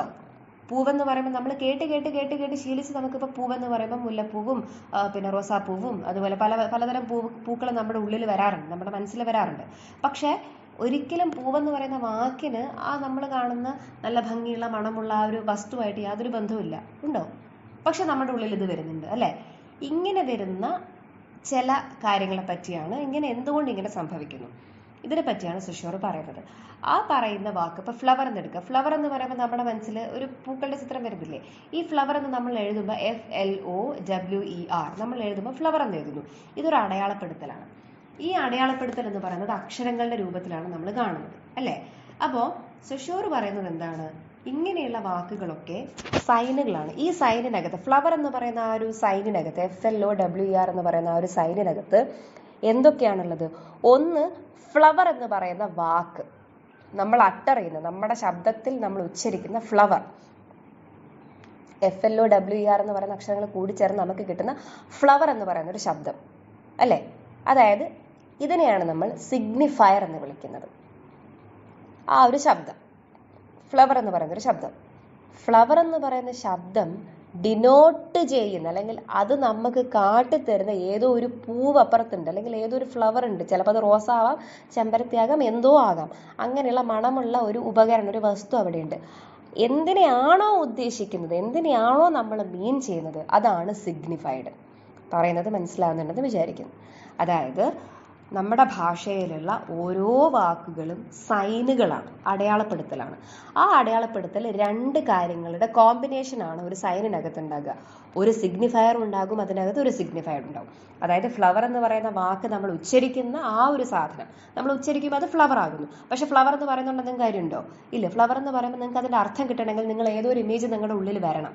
അങ്ങനെ വരുന്നുണ്ടെങ്കിൽ അത് സിഗ്നിഫൈഡ് ആണ്. അതിനെയാണ് നമ്മൾ ഈ ഫ്ലവർ എന്ന് പറയുന്ന ഈ ഒരു സിഗ്നിഫയർ, ആ ഒരു വാക്ക് കൊണ്ട് നമ്മൾ ഉദ്ദേശിക്കുന്നത്. ഏറ്റവും നല്ല എക്സാമ്പിൾ, ഹുവ എന്ന് പറയുന്ന ഒരു വാക്ക് നിങ്ങൾ കേട്ടിട്ടുണ്ടോ? ഹുവ. Do you know the word? ഞാൻ അവിടെ എഴുതുകയാണ്, HUA എഴുതുന്നു. ഹുവ ഞാൻ എഴുതുന്നു. അപ്പോൾ അതെന്താ എഴുതുന്നത് ഒരു സൈനായി അല്ലേ, ആ എഴുത്ത് എന്ന് പറയുന്നത് ഒരു അടയാളപ്പെടുത്തലായി, ഒരു സൈനായി. അതിന് ഞാൻ ഹുവ എന്ന് പറയുമ്പം അത് സിഗ്നിഫയർ ആയി. പക്ഷേ ഞാൻ ഹുവ എന്ന് പറയുമ്പോൾ നിങ്ങൾക്ക് അപ്പുറത്തൊരു സിഗ്നിഫൈഡ് കിട്ടുന്നില്ല. ഉണ്ടോ? നിങ്ങൾക്ക് കിട്ടുന്നുണ്ടോ? ഹുവ എന്ന് പറയുമ്പോൾ എന്തെങ്കിലും ഒരു സിഗ്നിഫൈഡ് നിങ്ങൾക്ക് അവിടെ കിട്ടുന്നുണ്ടോ? ആ വാക്കുമായിട്ട് ബന്ധപ്പെടുത്താൻ പറ്റുന്ന എന്തെങ്കിലും ഒരു ഇമേജ് നിങ്ങളുടെ മനസ്സിൽ വരുന്നുണ്ടോ? സ്വാഭാവികമായിട്ട് വരാനുള്ള ഒരു സാധ്യതയില്ല. ചൈനീസ് അറിയുന്ന ആൾക്കാർ ഇതിനകത്തുണ്ടെങ്കിൽ അവർക്ക് മനസ്സിലാവുമായിരിക്കും. ഹുവ എന്ന് പറയുന്ന ഒരു വാക്ക് കേട്ട് കഴിഞ്ഞാൽ, ആ ഒരു വേർഡ് കേട്ട് കഴിഞ്ഞാൽ ഒന്നും നമുക്ക് മനസ്സിലാവില്ല. നമുക്ക് കാരണം എന്തുകൊണ്ടാണ് നമുക്ക് മനസ്സിലാവാത്തത്? മനസ്സിലാകണമെങ്കിൽ അവിടെ ഒരു സിഗ്നിഫൈഡ് ഉണ്ടായിരിക്കണം. അപ്പോൾ പറഞ്ഞ കാര്യം വ്യക്തമായെന്ന് വിചാരിക്കുന്നു. സൊഷോർ പറയുന്നത് ഭാഷയിൽ നമ്മൾ ഉപയോഗിക്കുന്ന ഒരു വാക്കിനും സ്വന്തമായിട്ടുള്ള അർത്ഥമില്ല. അതിന് നമ്മൾ ഉദ്ദേശിക്കുന്ന സാധനം ഏതാണോ സിഗ്നിഫൈഡ്, ആ സിഗ്നിഫൈഡോട് യാതൊരുവിധ കണക്ഷൻ ഇതിനില്ല. പിന്നെ എങ്ങനെ ഇത് സംഭവിക്കുന്നു? അത് നമ്മൾ പറഞ്ഞും ശീലിച്ചും എങ്ങനെയൊക്കെയോ സംഭവിക്കുന്ന ഒരു കൺസ്ട്രക്ഷനാണ് ലാംഗ്വേജ് എന്ന് പറയുന്നത്. ഹുവ എന്ന് പറഞ്ഞു കഴിഞ്ഞാൽ മറ്റൊന്നല്ല, ഫ്ലവറിന്റെ ചൈനീസ് വേർഡാണ് ഹുവ എന്ന് പറയുന്നത്. പക്ഷെ നമുക്കറിയില്ല. ഇനി ഞാൻ ഹുവ എന്ന് പറയുമ്പോൾ ചിലപ്പോൾ നിങ്ങൾ ഓർക്കും, കാരണം നിങ്ങൾക്ക് അതിനൊരു സിഗ്നിഫൈഡ് അപ്പുറത്ത് കിട്ടി. ഹുവ എന്ന് പറയുന്ന ഒരു സൈനിനകത്തുള്ള സിഗ്നിഫയർ ആയിട്ട് ഞാൻ ഹുവ പറയുമ്പോൾ നിങ്ങൾക്ക് അതിൻ്റെ ഒരു സിഗ്നിഫൈഡ് ഇപ്പം കിട്ടി. അതിൻ്റെ സമാനമായിട്ടുള്ളൊരു വാക്ക് നമുക്ക് ഇപ്പുറത്തുണ്ട്, ഫ്ലവർ, പൂവ്. അപ്പം നമുക്ക് എന്തൊരു ഫ്ലവറിന്റെ ചിത്രം നമുക്ക് വരും. സോ ഈ തരത്തിലാണ് ഭാഷ ക്രിയേറ്റ് ചെയ്യപ്പെടുന്നത്. ഓക്കെ, അപ്പം എന്താണ് സിഗ്നിഫയറും സൈനും സിഗ്നിഫൈഡ് എന്നുള്ളത് മനസ്സിലായല്ലോ. ഇതിനകത്ത് ഒരു പേജ് നമ്പർ 102 നിങ്ങളുടെ ടെക്സ്റ്റിനകത്ത് കൊടുത്തിട്ടുണ്ട്. അവിടെ ഒരു കുതിരയുടെ ചിത്രവും മരത്തിന്റെ ചിത്രവും കൊടുത്തിട്ട് ആർബർ ഇക്വേസ് എന്ന് പറയുന്ന ഒരു വാക്ക് കൊടുത്തിട്ടുണ്ട്. 2 വാക്കുകൾ നമുക്ക് അറിയാത്ത വേർഡ്സ് ആണ്, ലാറ്റിനിലുള്ള വേർഡ്സ് ആണത്. ആക്ച്വലി അത് വാക്കുകൾ മാത്രമാണ്. ചിത്രം നിങ്ങൾ കൈകൊണ്ട് പൊത്തിപ്പിടിച്ചിട്ട് നിങ്ങൾ വാക്കുകൾ മാത്രം നോക്കുക. നിങ്ങൾക്ക് എന്തെങ്കിലും മനസ്സിലാവോ? ഒന്നും മനസ്സിലാവില്ല. ഇതന്നെയാണ് സിഗ്നിഫൈഡുകളുടെ കുഴപ്പം. നമുക്ക് ഭാഷ മനസ്സിലാകണമെങ്കിൽ, അർത്ഥം മനസ്സിലാകണമെങ്കിൽ, നമ്മൾ പറയുന്ന ഏതൊരു കാര്യം ഈ ലോകത്ത് കമ്മ്യൂണിക്കേറ്റ് ചെയ്യപ്പെടണമെങ്കിൽ ഓരോ അക്ഷരവും ഓരോ സിഗ്നിഫൈഡിനെ കുറിക്കണം. ഓരോ സിഗ്നിഫയറിനും കൃത്യമായിട്ടുള്ള സിഗ്നിഫൈഡ് അപ്പുറത്തുണ്ടാകണം. Otherwise language is useless. നമുക്ക് തുളു ഭാഷ കേട്ടാലോ, തെലുങ്ക് കേട്ടാലോ, അല്ലെങ്കിൽ ഈ പറയുന്ന ചൈനീസ് കേട്ടാലോ, ജാപ്പനീസ് കേട്ടാലോ മനസ്സിലാവാത്തത് കൊണ്ടാണ്. നമുക്ക് എന്തില്ല? സിഗ്നിഫൈഡുകൾ ആ ഭാഷയ്ക്കില്ല. നമ്മുടെ സിഗ്നിഫൈഡുകൾ വേറെ ഭാഷയിലാണ്.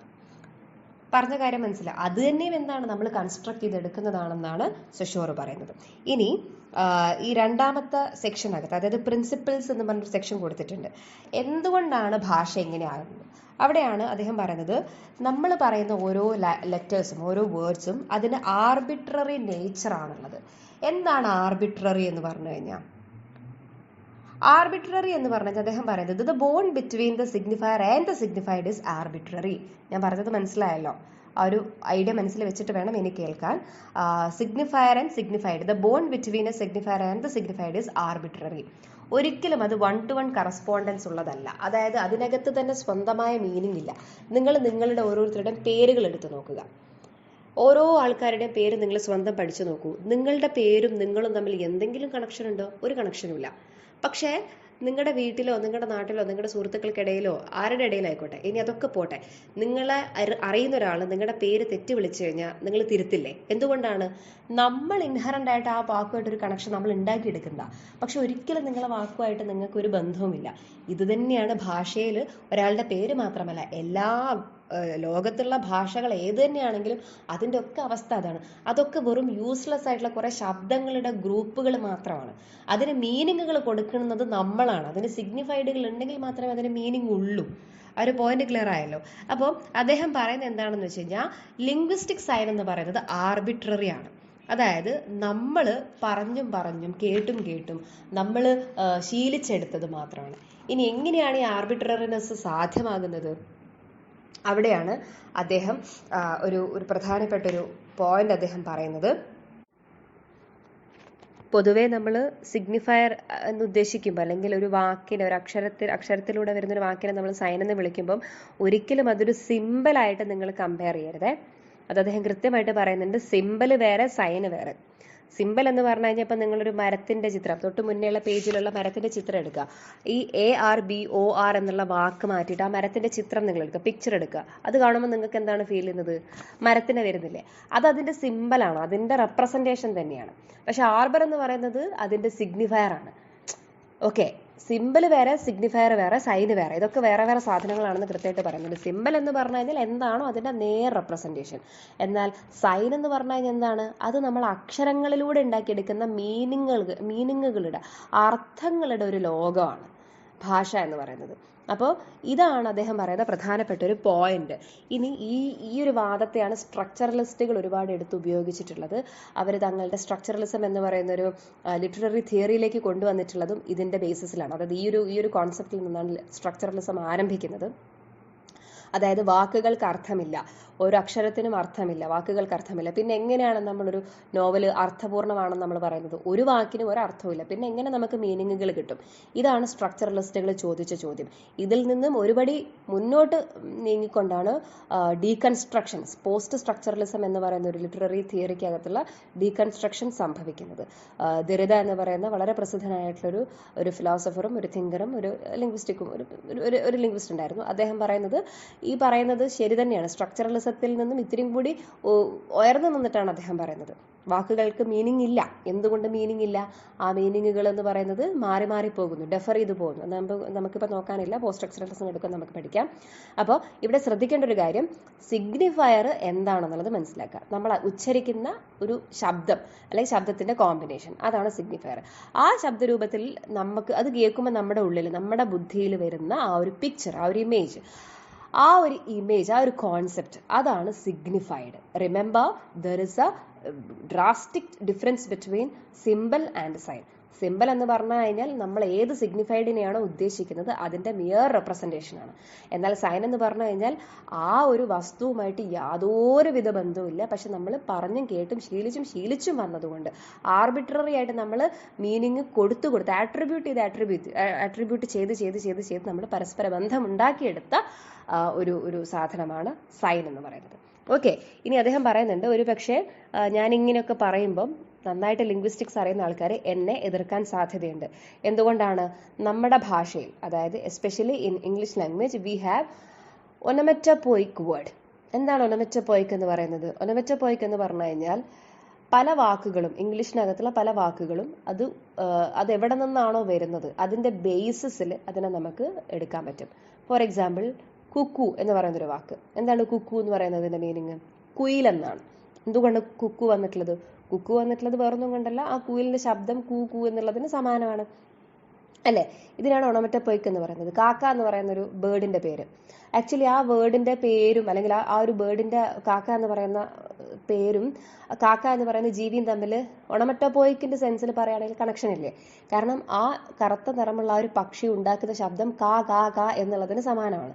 അതുകൊണ്ട് നമ്മൾ അതിനെ കാക്ക എന്ന് വിളിക്കുന്നു. So there is an inherent connection between the signifier and the signified. ഇതാണ് ഒണമറ്റോപോയിക്കിന്റെ കാര്യത്തിൽ ആര് പറയുന്നത്? സൊഷ്യൂർ പറയുന്നത്. ഇത് ഒരു പക്ഷേ ഇതിന്റെ പേരിൽ നിങ്ങൾ എന്നെ ക്രൂശിച്ചേക്കാം, ഞാൻ പറയുന്നത് തെറ്റാണെന്ന് നിങ്ങൾ പറയാം. ഇനി മറ്റൊരു സാധനം എന്ന് പറയാം, മറ്റൊരു തെറ്റ് നിങ്ങൾ എനിക്ക് നേരെ ചൂണ്ടാൻ പോകുന്ന ഒരു തെറ്റ് എന്ന് പറയുന്നത് ഇന്റർജങ്ഷൻസ് ആണ്. എന്താണ് ഇന്റർജങ്ഷൻസ് എന്ന് പറഞ്ഞു കഴിഞ്ഞാൽ? ഇന്റർജങ്ഷൻസ് എന്ന് പറഞ്ഞു കഴിഞ്ഞാൽ സ്പോണ്ടേനിയസ് ആയിട്ടുള്ള എക്സ്പ്രഷൻസ് ആണ്.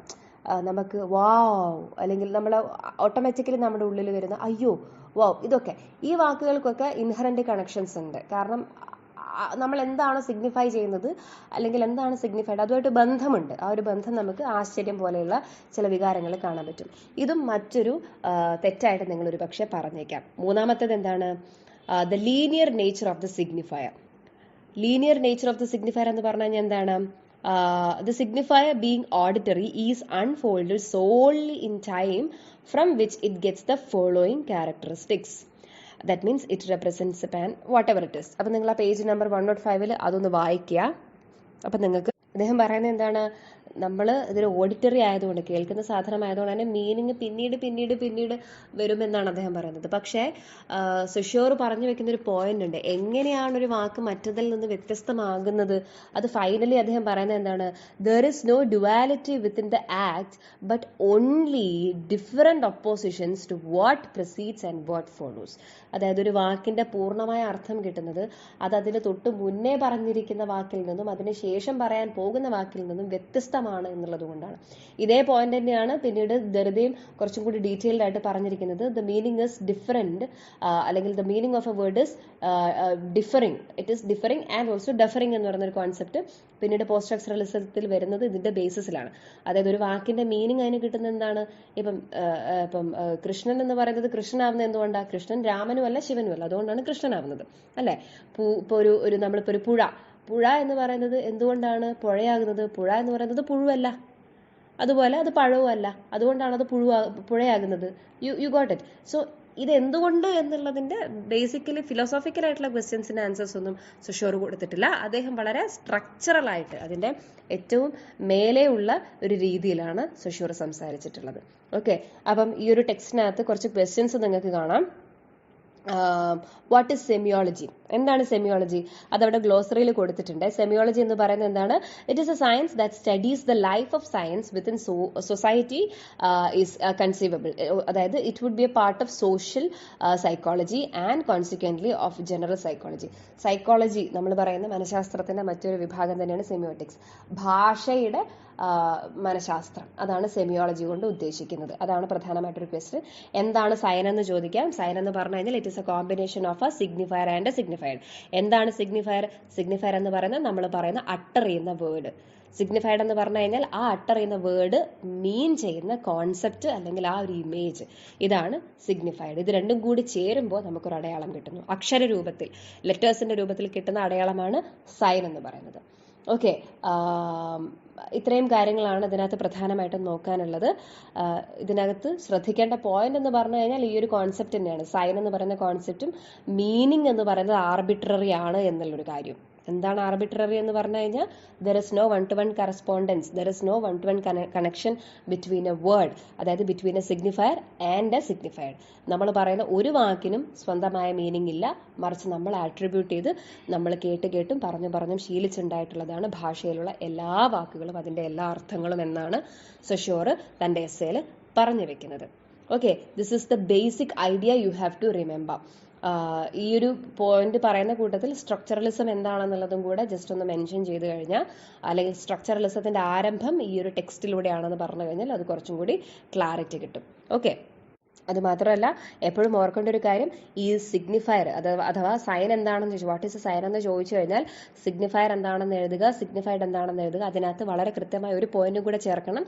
സിഗ്നിഫയർ എന്ന് പറഞ്ഞു കഴിഞ്ഞാൽ അത് വളരെ കോൺക്രീറ്റ് ആയിട്ട് നമ്മൾക്ക് കേൾക്കാൻ പാകത്തിലുള്ള അറ്ററൻസുകളാണ് സിഗ്നിഫയർ, അതായത് നമ്മൾ ഉപയോഗിക്കുന്ന വാക്ക്.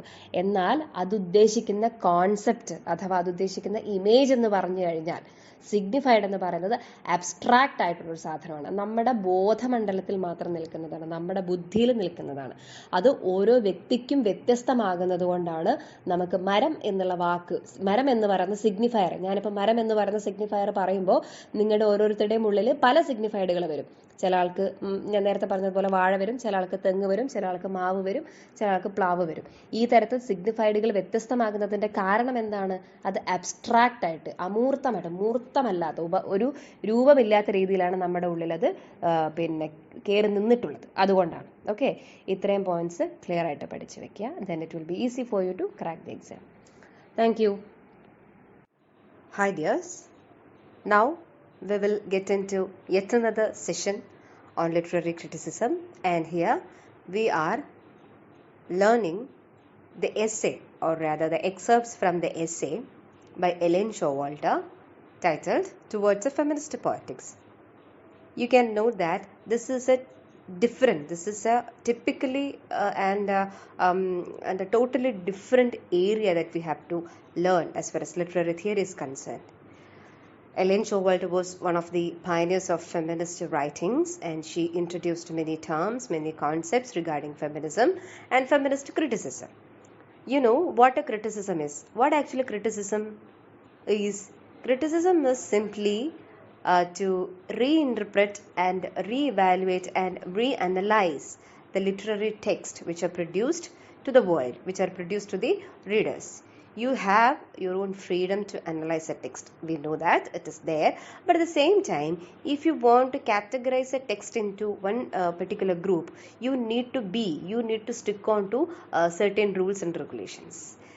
Now here, as far as feminist criticism is concerned, the beginning, or we can say the emergence of literary criticism, feminist literary criticism, can be traced back to the period of Virginia Woolf, or more precisely we can say it was during the first decade of 20th century, or even the second, or we can say from the second decade of 20th century, we can see a very large kind of growth in feminist writings, and which can be equated with feminist criticism also. Don't think that during that period only feminist literature came to existence. Not only feminist literature came to existence, but on the other hand, we have the feminist criticism also. Virginia Woolf, she is considered to be one of the most prominent feminist critiques of that period. Even now she is considered to be one like that, and she also wrote many novels and many stories and many other things. So here what we are going to actually check deeper is the different phases of female writing and its evolution, and the type of text which were produced by feminist writers. Let me begin with the essay. The essay was published in the year 1979. Remember, it was the period of post-structuralism. As far as the literary criticism and theory were concerned, the post-structuralist wave was very strong. After structuralism, we have heard the story and the concepts of structuralism, and we learned Cecil's ideas on language and how language is constructed and how meanings are produced in the world. Actually, meanings are nothing, but we are attributing meanings to certain words and certain language. So this is the basic idea, and from there writers and philosophers and thinkers like Derrida actually they restructured structuralism itself, and they contributed, or they coined yet another different literary theory phase of literary theory, which is said to be the post-structuralist period.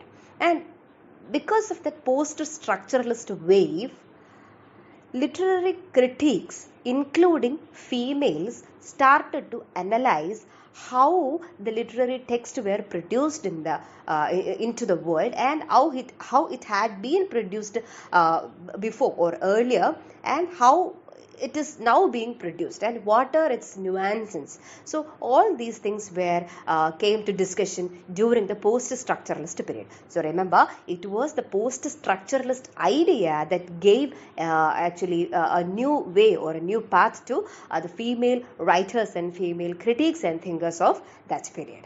Okay, remember that in your mind. Now let me get into the essay. You can see the title, Towards a Feminist Poetics. What is poetics? Poetics is nothing but the beauty of writing poem. Actually, the scientific ways of writing poems or techniques that are used in poetry. This is the simple meaning of the word poetics. Now, Ellen Showalter typically points out to one different type of poetics. What is that? It is the feminist poetics. We all do have a tendency to equate feminism with something revolutionary or something.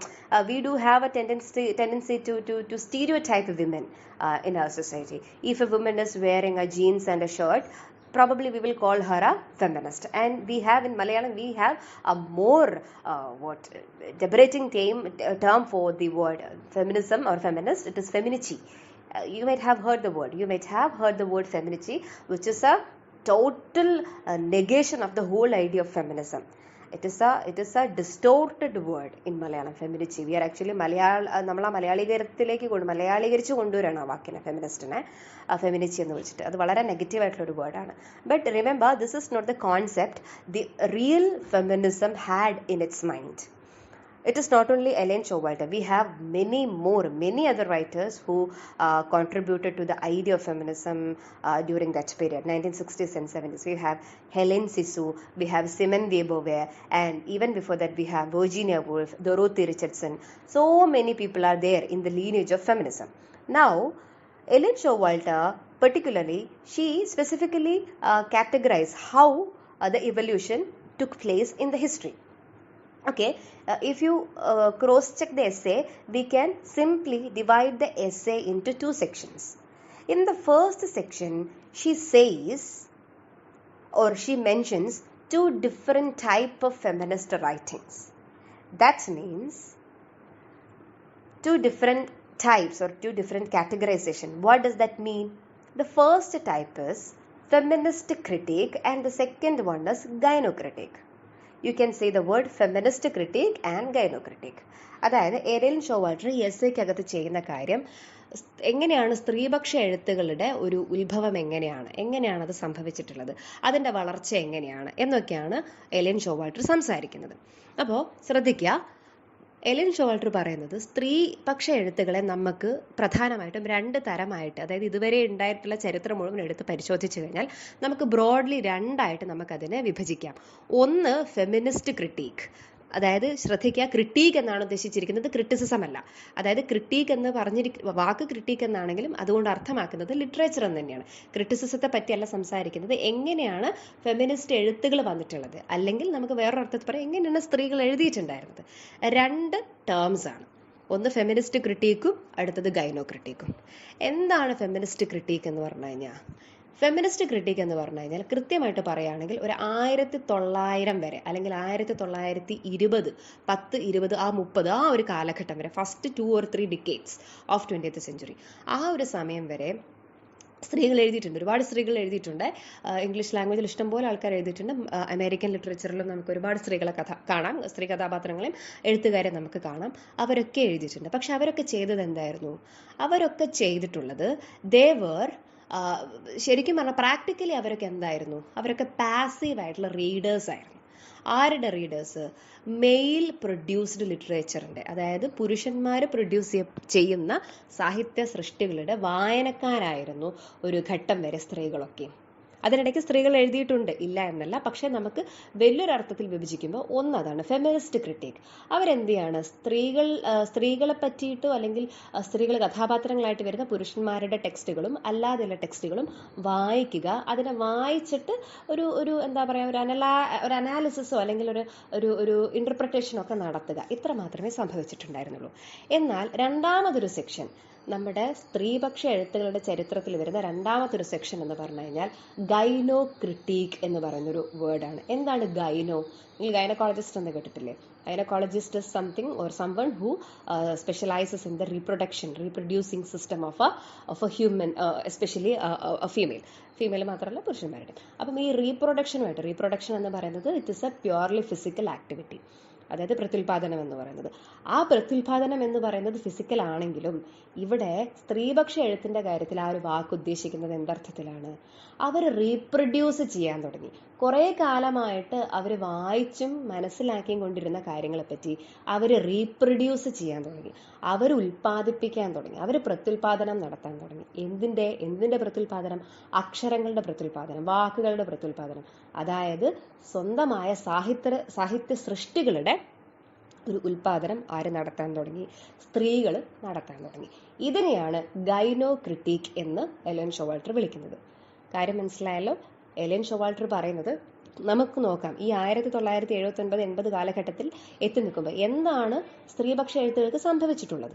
അതിനെ 2ആയിട്ട് തിരിക്കുന്നു. ഒന്ന് feminist ക്രിട്ടിക്കും, ഒന്ന് ഗൈനോ ക്രിട്ടിക്കും. Feminist critic എന്ന് പറയുമ്പോൾ നമ്മൾ ഫീമെയിലുകളായിട്ട് നിന്നുകൊണ്ട് മറ്റുള്ളതിനെ നമ്മൾ വായിക്കുന്നു, പഠിക്കുന്നു. ഇത് ഗൈനോ ക്രിട്ടിക് എന്ന് പറയുമ്പോൾ അവിടെ റീപ്രൊഡക്ഷൻ ആണ് സംഭവിക്കുന്നത്, അവിടെ പ്രൊഡക്ഷൻ സംഭവിക്കുകയാണ്, പ്രത്യുൽപാദനമോ ഉൽപാദനമോ ഒക്കെ സംഭവിക്കുകയാണ്. പുതിയ ലിറ്ററേച്ചറും പുതിയ സാഹിത്യ സൃഷ്ടികളും സമൂഹത്തിലേക്ക് വരുന്നു. ആരെഴുതിയിട്ടുള്ളത്? സ്ത്രീകൾ എഴുതിയിട്ടുള്ളത്. ഇതാണ് ഏറ്റവും ആദ്യത്തെ പോയിന്റ് നിങ്ങൾ ഓർക്കേണ്ടത്. ഇവിടെ ഷോവാൾട്ടർ കാണിക്കുന്ന ഒരു പ്രോബ്ലം എന്താണെന്ന് വെച്ച് കഴിഞ്ഞാൽ, ആദ്യത്തെ ഫേസ്, അതായത് ഫെമിനിസ്റ്റ് ക്രിട്ടിക് എന്ന് പറയുന്നൊരു ഫേസ് ഉണ്ടല്ലോ, ആ ഫേസിനകത്ത് സ്ത്രീകൾ എന്ന് പറയുന്നത് മെയിൽ പ്രൊഡ്യൂസ്ഡ് ലിറ്റററി ടെക്സ്റ്റിന്റെ പാസീവ് റീഡേഴ്സ് മാത്രമാണ്. അവർ സ്ത്രീകളെ പറ്റിയിട്ട് പുരുഷന്മാർ എഴുതിയിട്ടുള്ളതാണ് വായിക്കുന്നത്. അപ്പം അതിനകത്ത് എന്തുണ്ട്? സത്യത്തിന്റെ ഒരു സ്ഥാനം അല്ലെങ്കിൽ സത്യത്തിന്റെ അളവ്, തോത് വളരെ കുറവാണ്. പക്ഷെ അതേസമയം സ്ത്രീകളെ പറ്റി സ്ത്രീകൾ തന്നെ എഴുതുകയാണെങ്കിൽ അതിന് ഇത്തിരി കൂടി ഓണസ്റ്റി ഉണ്ടാവും, സത്യസന്ധത ഉണ്ടാവും.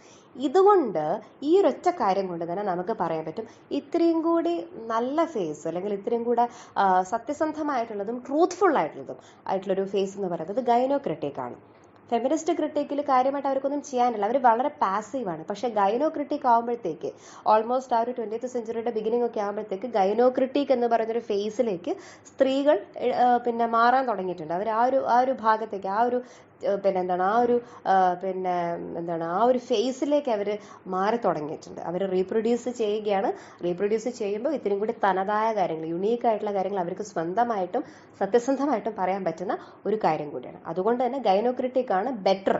Okay, compared to feminist criticism, we can say feminist literature, we can say gyno critique or gyno literature is more better than the other. So remember that too. ഇനി ഇത് വളരെ ബ്രോഡായിട്ടുള്ള ഒരു ഡിവിഷനാണ്, ബ്രോഡായിട്ടുള്ള ഒരു വിഭജനമാണ്. ഇനി നമുക്ക് ഈ ഒരു ഡിവിഷനകത്ത് ഈ രണ്ട് തരത്തിലാണ് ശരിക്കും പറഞ്ഞു കഴിഞ്ഞാൽ ലോകത്ത് സ്ത്രീകളുടെ എഴുത്ത് സംഭവിച്ചിട്ടുള്ളത്. ഇനി ഇതിൻ്റെ ഒരു എവല്യൂഷൻ ഉണ്ട്. എങ്ങനെയാണ് സംഭവിച്ചത്? ഈ രണ്ട് കാര്യങ്ങൾ സംഭവിച്ചു. ഒന്ന് എഴുത്തായിരുന്നു, ആദ്യത്തേത് വായനയായിരുന്നു, രണ്ടാമത്തേത് എഴുത്തായിരുന്നു. സിംപിളി നമുക്ക് അങ്ങനെ പറയാം. ഇനി ഈ എഴുത്ത് ഗൈനോ ക്രിട്ടിക് എന്ന് പറയുന്ന ആ ഒരു സെക്ഷൻ്റെ അല്ലെങ്കിൽ ആ ഒരു സെക്ഷനും തൊട്ട് മുന്നേയുള്ള സെക്ഷൻ ഉൾപ്പെടെ ഫെമിനിസ്റ്റ് ക്രിട്ടിക് എന്ന് പറയുമ്പോൾ ഞാൻ ഓൾറെഡി പറഞ്ഞു, വെറും റീഡേഴ്സ് മാത്രമല്ല, അവർ ആ കാലഘട്ടത്തിൽ എഴുതിയിട്ടുണ്ട്. പക്ഷേ എന്തുകൊണ്ട് സ്വന്തമായ എഴുത്തുകൾ അവർക്ക് പറ്റിയിട്ടില്ല, അവരുടെ എഴുത്തുകൾ എന്തുകൊണ്ട് പോപ്പുലർ ആയില്ല എന്നൊക്കെയുള്ള കാര്യങ്ങളാണ് നമ്മൾ ഇനി നോക്കാൻ പോകുന്നത്. അപ്പോൾ ഗൈനോ ക്രിട്ടിക് എന്ന് പറയുന്ന വാക്കിനകത്ത് ഊന്നി നിന്നുകൊണ്ട് നമുക്ക് എന്ത് ചെയ്യാം, എങ്ങനെയാണ് സ്ത്രീയിലെ എഴുത്ത് രൂപപ്പെട്ട് വന്നിട്ടുള്ളത്, അതിനകത്തുള്ള ആ ഒരു രൂപപ്പെട്ടതിൻ്റെ 3 ഡിവിഷൻസ്, അല്ലെങ്കിൽ അത് രൂപപ്പെടാനുണ്ടായ 3 കാലങ്ങൾ, 3 സ്റ്റേജുകളുണ്ട്. 3 സ്റ്റേജായിട്ടാണ് എലൈൻ ഷോവാൾട്ടർ അതിനെ ഡിവൈഡ് ചെയ്യുന്നത് അല്ലെങ്കിൽ ഡിഫൈൻ ചെയ്യുന്നത്. ഏതൊക്കെയാണെന്ന് നോക്കൂ. The first phase is called the feminine phase. Okay. The second phase is called the feminist phase. The third phase is called the female phase. ആദ്യത്തേത് ഫെമിനൈൻ, രണ്ടാമത്തേത് ഫെമിനിസ്റ്റ്, മൂന്നാമത്തേത് female. അങ്ങനെ തന്നെ ഓർത്ത് വെക്കുക, feminine, feminist, female, feminine, feminist, female. ഇനി എന്തൊക്കെയാണ് ഈ 3 ഘട്ടങ്ങളിൽ സംഭവിച്ചിട്ടുള്ളത് നോക്കൂ. ഫെമിനൈൻ ഫേസ് എന്ന് പറയുന്നത് ഓൾമോസ്റ്റ് എലൈൻ ഷോവാൾട്ടർ കണക്കാക്കുന്നത് 1840 മുതൽ 1880 വരെയുള്ള കാലഘട്ടമാണ്. അതായത് 1840 മുതൽ 80 വരെ എന്ന് പറയുമ്പോൾ ആ ഒരു 40 കൊല്ലം കൃത്യമായിട്ട് എന്ന് നമുക്ക് പറയാൻ പറ്റില്ല, പക്ഷെ ഏതാണ്ട് ആ ഒരു 10-40-50 കൊല്ലത്തെ ഒരു ചരിത്രമാണ് ഫെമിനൈൻ എന്ന് പറയുന്ന ഫേസ്. എന്താണ് ഫെമിനൈൻ ഫേസിൽ സംഭവിച്ചിട്ടുള്ളത്? Women wrote in an effort to equalise the intellectual achievements of the male culture and internalised its assumptions of female nature. പുരുഷന്മാർ ഇതുവരെ എഴുതി വന്നിരുന്നിട്ടുള്ള അതേ രീതിയിൽ, അതേ മെത്തേഡിൽ അവരെന്ത് ചെയ്യാൻ തുടങ്ങി, സാഹിത്യ കൃതികൾ എഴുതാൻ തുടങ്ങി. അപ്പോൾ ഏറ്റവും നല്ല എക്സാമ്പിൾസ് എന്ന് പറയുന്നത് ആ കാലഘട്ടത്തിൽ പോപ്പുലർ ആയിട്ടുള്ള ഒരു സംഭവമാണ്. എന്താണ് നമ്മൾ കേട്ടിട്ടുണ്ടാവും, സ്യൂഡോണിംസ് എന്ന് കേട്ടിട്ടില്ലേ നിങ്ങൾ? നമുക്ക് ഒരുപാട് സ്ത്രീ എഴുത്തുകാരുണ്ടായിരുന്നു. പക്ഷേ ഇപ്പം നമ്മളിപ്പോൾ പറയുന്ന Bronte sisters, Charlotte Bronte, Emily Bronte, Anne Bronte, ഈ 3 ബ്രോണ്ടെ സിസ്റ്റേഴ്സ് ഉണ്ട്. അതുപോലെ തന്നെ അവരെ പോലെ തന്നെ വളരെ ഫേമസ് ആയിട്ടുള്ള ജോർജ് എലീറ്റ് എന്ന് പറഞ്ഞിട്ടുള്ള മറ്റൊരു റൈറ്റർ ഉണ്ട്. ഈ 4 പേരും, ജോർജ് എലീറ്റ് എന്ന് പറയുന്നത് സ്ത്രീയാണ്, അവരുടെ പേര് മേരി വാൻസ്. അപ്പം ഈ 4 പേരാണ് നമുക്ക് ഈ ഒരു 1840 മുതൽ 880 വരെയുള്ള ആ ഒരു 10-40-50 കൊല്ലത്തിൽ നമുക്ക് എടുത്തു പറയാൻ പറ്റുന്ന സ്ത്രീ എഴുത്തുകാർ. ഇവരെന്താണ് ചെയ്തത്? ഇതുവരെ പുരുഷന്മാർ സ്ത്രീകളെ പറ്റി എഴുതിയിട്ടുള്ള അതേ കാഴ്ചപ്പാടിൽ എഴുതി. അത് മാത്രമല്ല, മറ്റൊരു കാര്യം കൂടെ ചെയ്തു.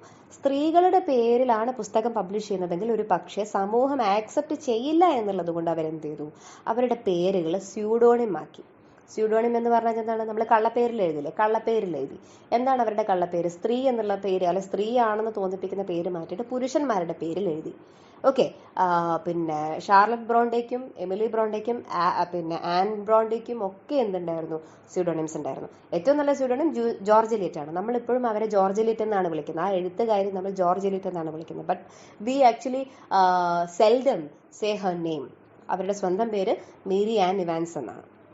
അപ്പോൾ ഈ ഒരു കാലഘട്ടത്തിന്റെ പ്രത്യേകത ഒരു ഫെമിനൈൻ ആയിരുന്നു. അതായത് സ്ത്രീ കാഴ്ചപ്പാടുകളും സ്ത്രീത്വമൊക്കെ കയ്യിലുണ്ടായിരുന്നു. പക്ഷെ അവർ എഴുതിയിരിക്കുന്ന ഫോർമാറ്റ് എന്ന് പറയുന്നത് അവർക്ക് ഇതിനു മുന്നേ പുരുഷന്മാർ കൊടുത്തിട്ടുള്ള അതേ ഫോർമാറ്റിലാണ്. ആക്ച്വലി ഒരു വേർഡ് നമുക്ക് അവിടെ ഉപയോഗിക്കാം, ഇമിറ്റേറ്റിംഗ്. ഫീമെയിൽ റൈറ്റേഴ്സ് മെയിൽ റൈറ്റേഴ്സിനെയും മെയിൽ റൈറ്റേഴ്സിന്റെ ട്രഡീഷനെയും ഇമിറ്റേറ്റ് ചെയ്തു, അനുകരിച്ചു.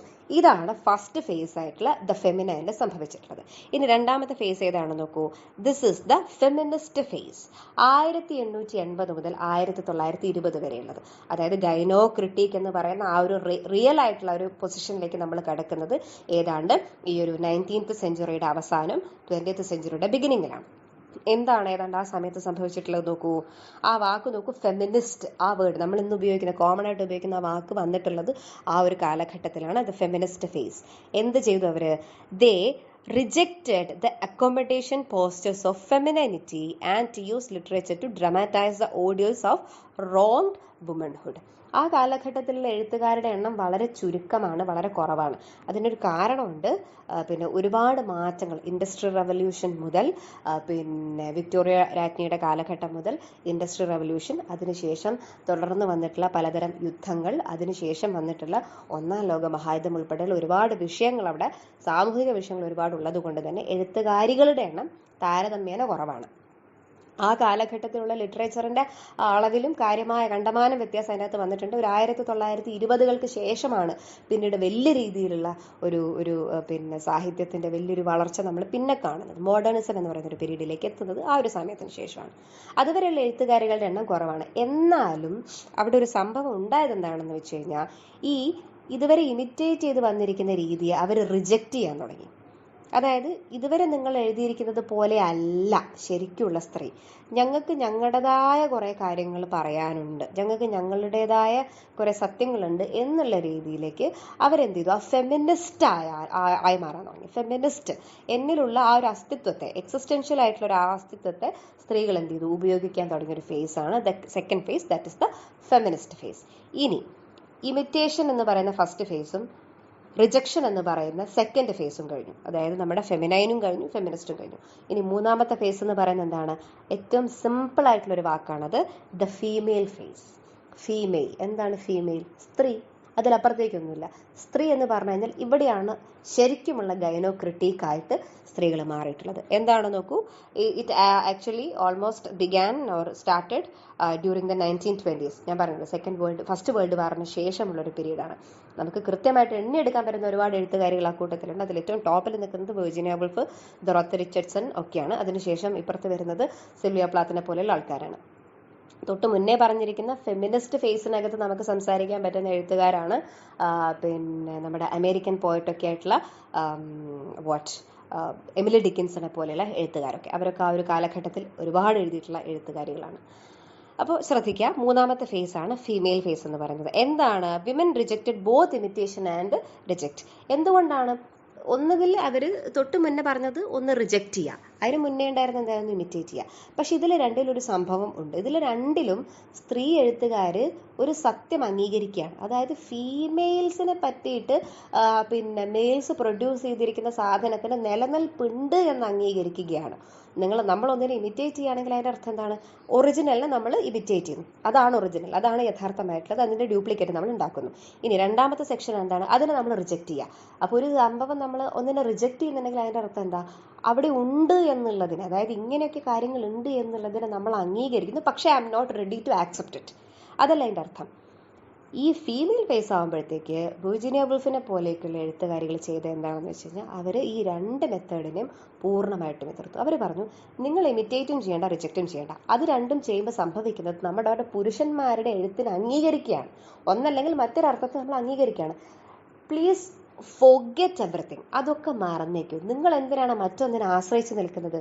ഈ ഇമിറ്റേഷൻ അകത്തായിക്കോട്ടെ, റിജക്ഷൻ അകത്തായിക്കോട്ടെ, ഒരു ഇൻഡിപെൻഡൻസ് നമുക്കില്ല. നമ്മളെപ്പോഴും ഡിപ്പെൻഡൻ്റ് ആണ് പുരുഷൻ്റെ എഴുത്തിനെ. ഇവിടെ പറയുന്നത് എന്താണ്? നിങ്ങൾ അതിനെ വിടൂ, നിങ്ങൾ ഇൻഡിപെൻഡൻ്റ് ആയിട്ട് ചിന്തിക്കൂ, റിയൽ ഗൈനോക്രിട്ടിക്കുകളാകൂ, റിയൽ ആയിട്ട് റീപ്രൊഡ്യൂസ് ചെയ്യൂ എന്ന് പറയുന്ന ഒരു ഫേസാണ് ഈ ഒരു ഫീമെയിൽ ഫേസ് എന്ന് പറയുന്നത്. നോക്കോളൂ, അവരെന്താണ് ചെയ്തിരിക്കുന്നത്?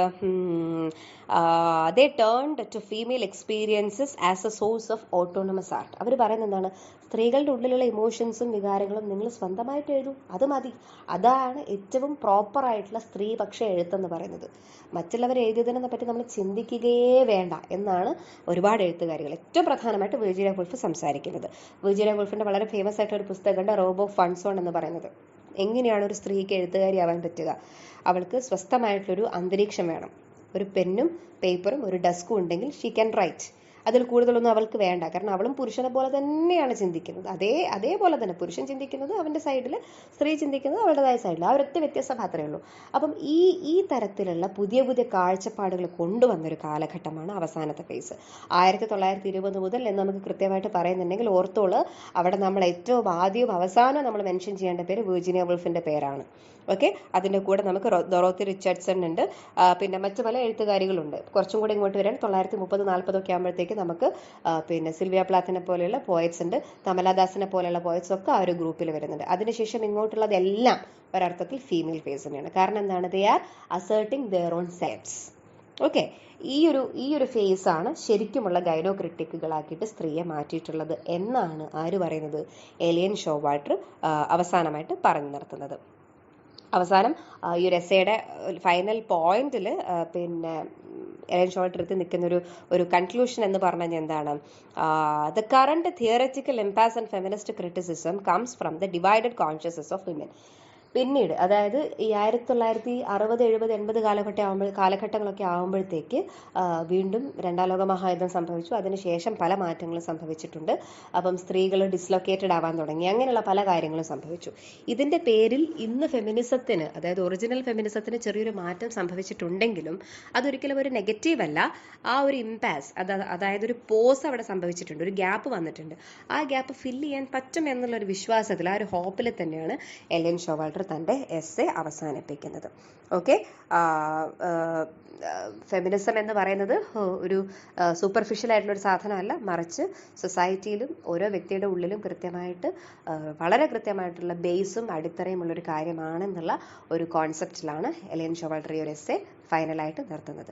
അപ്പോൾ ഓർത്ത് വെക്കേണ്ട പോയിന്റ്സ് എന്തൊക്കെയാണ്? ഫെമിനിസ്റ്റ് ക്രിട്ടിക് എന്ന് പറയുന്നതും ഗൈനോ ക്രിട്ടിക് എന്താണെന്നുള്ളത് ഓർക്കുക.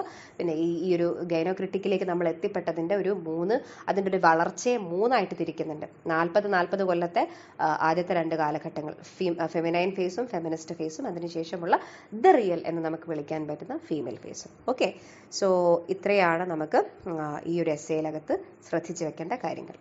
I hope you all understood everything well. Okay, so thank you.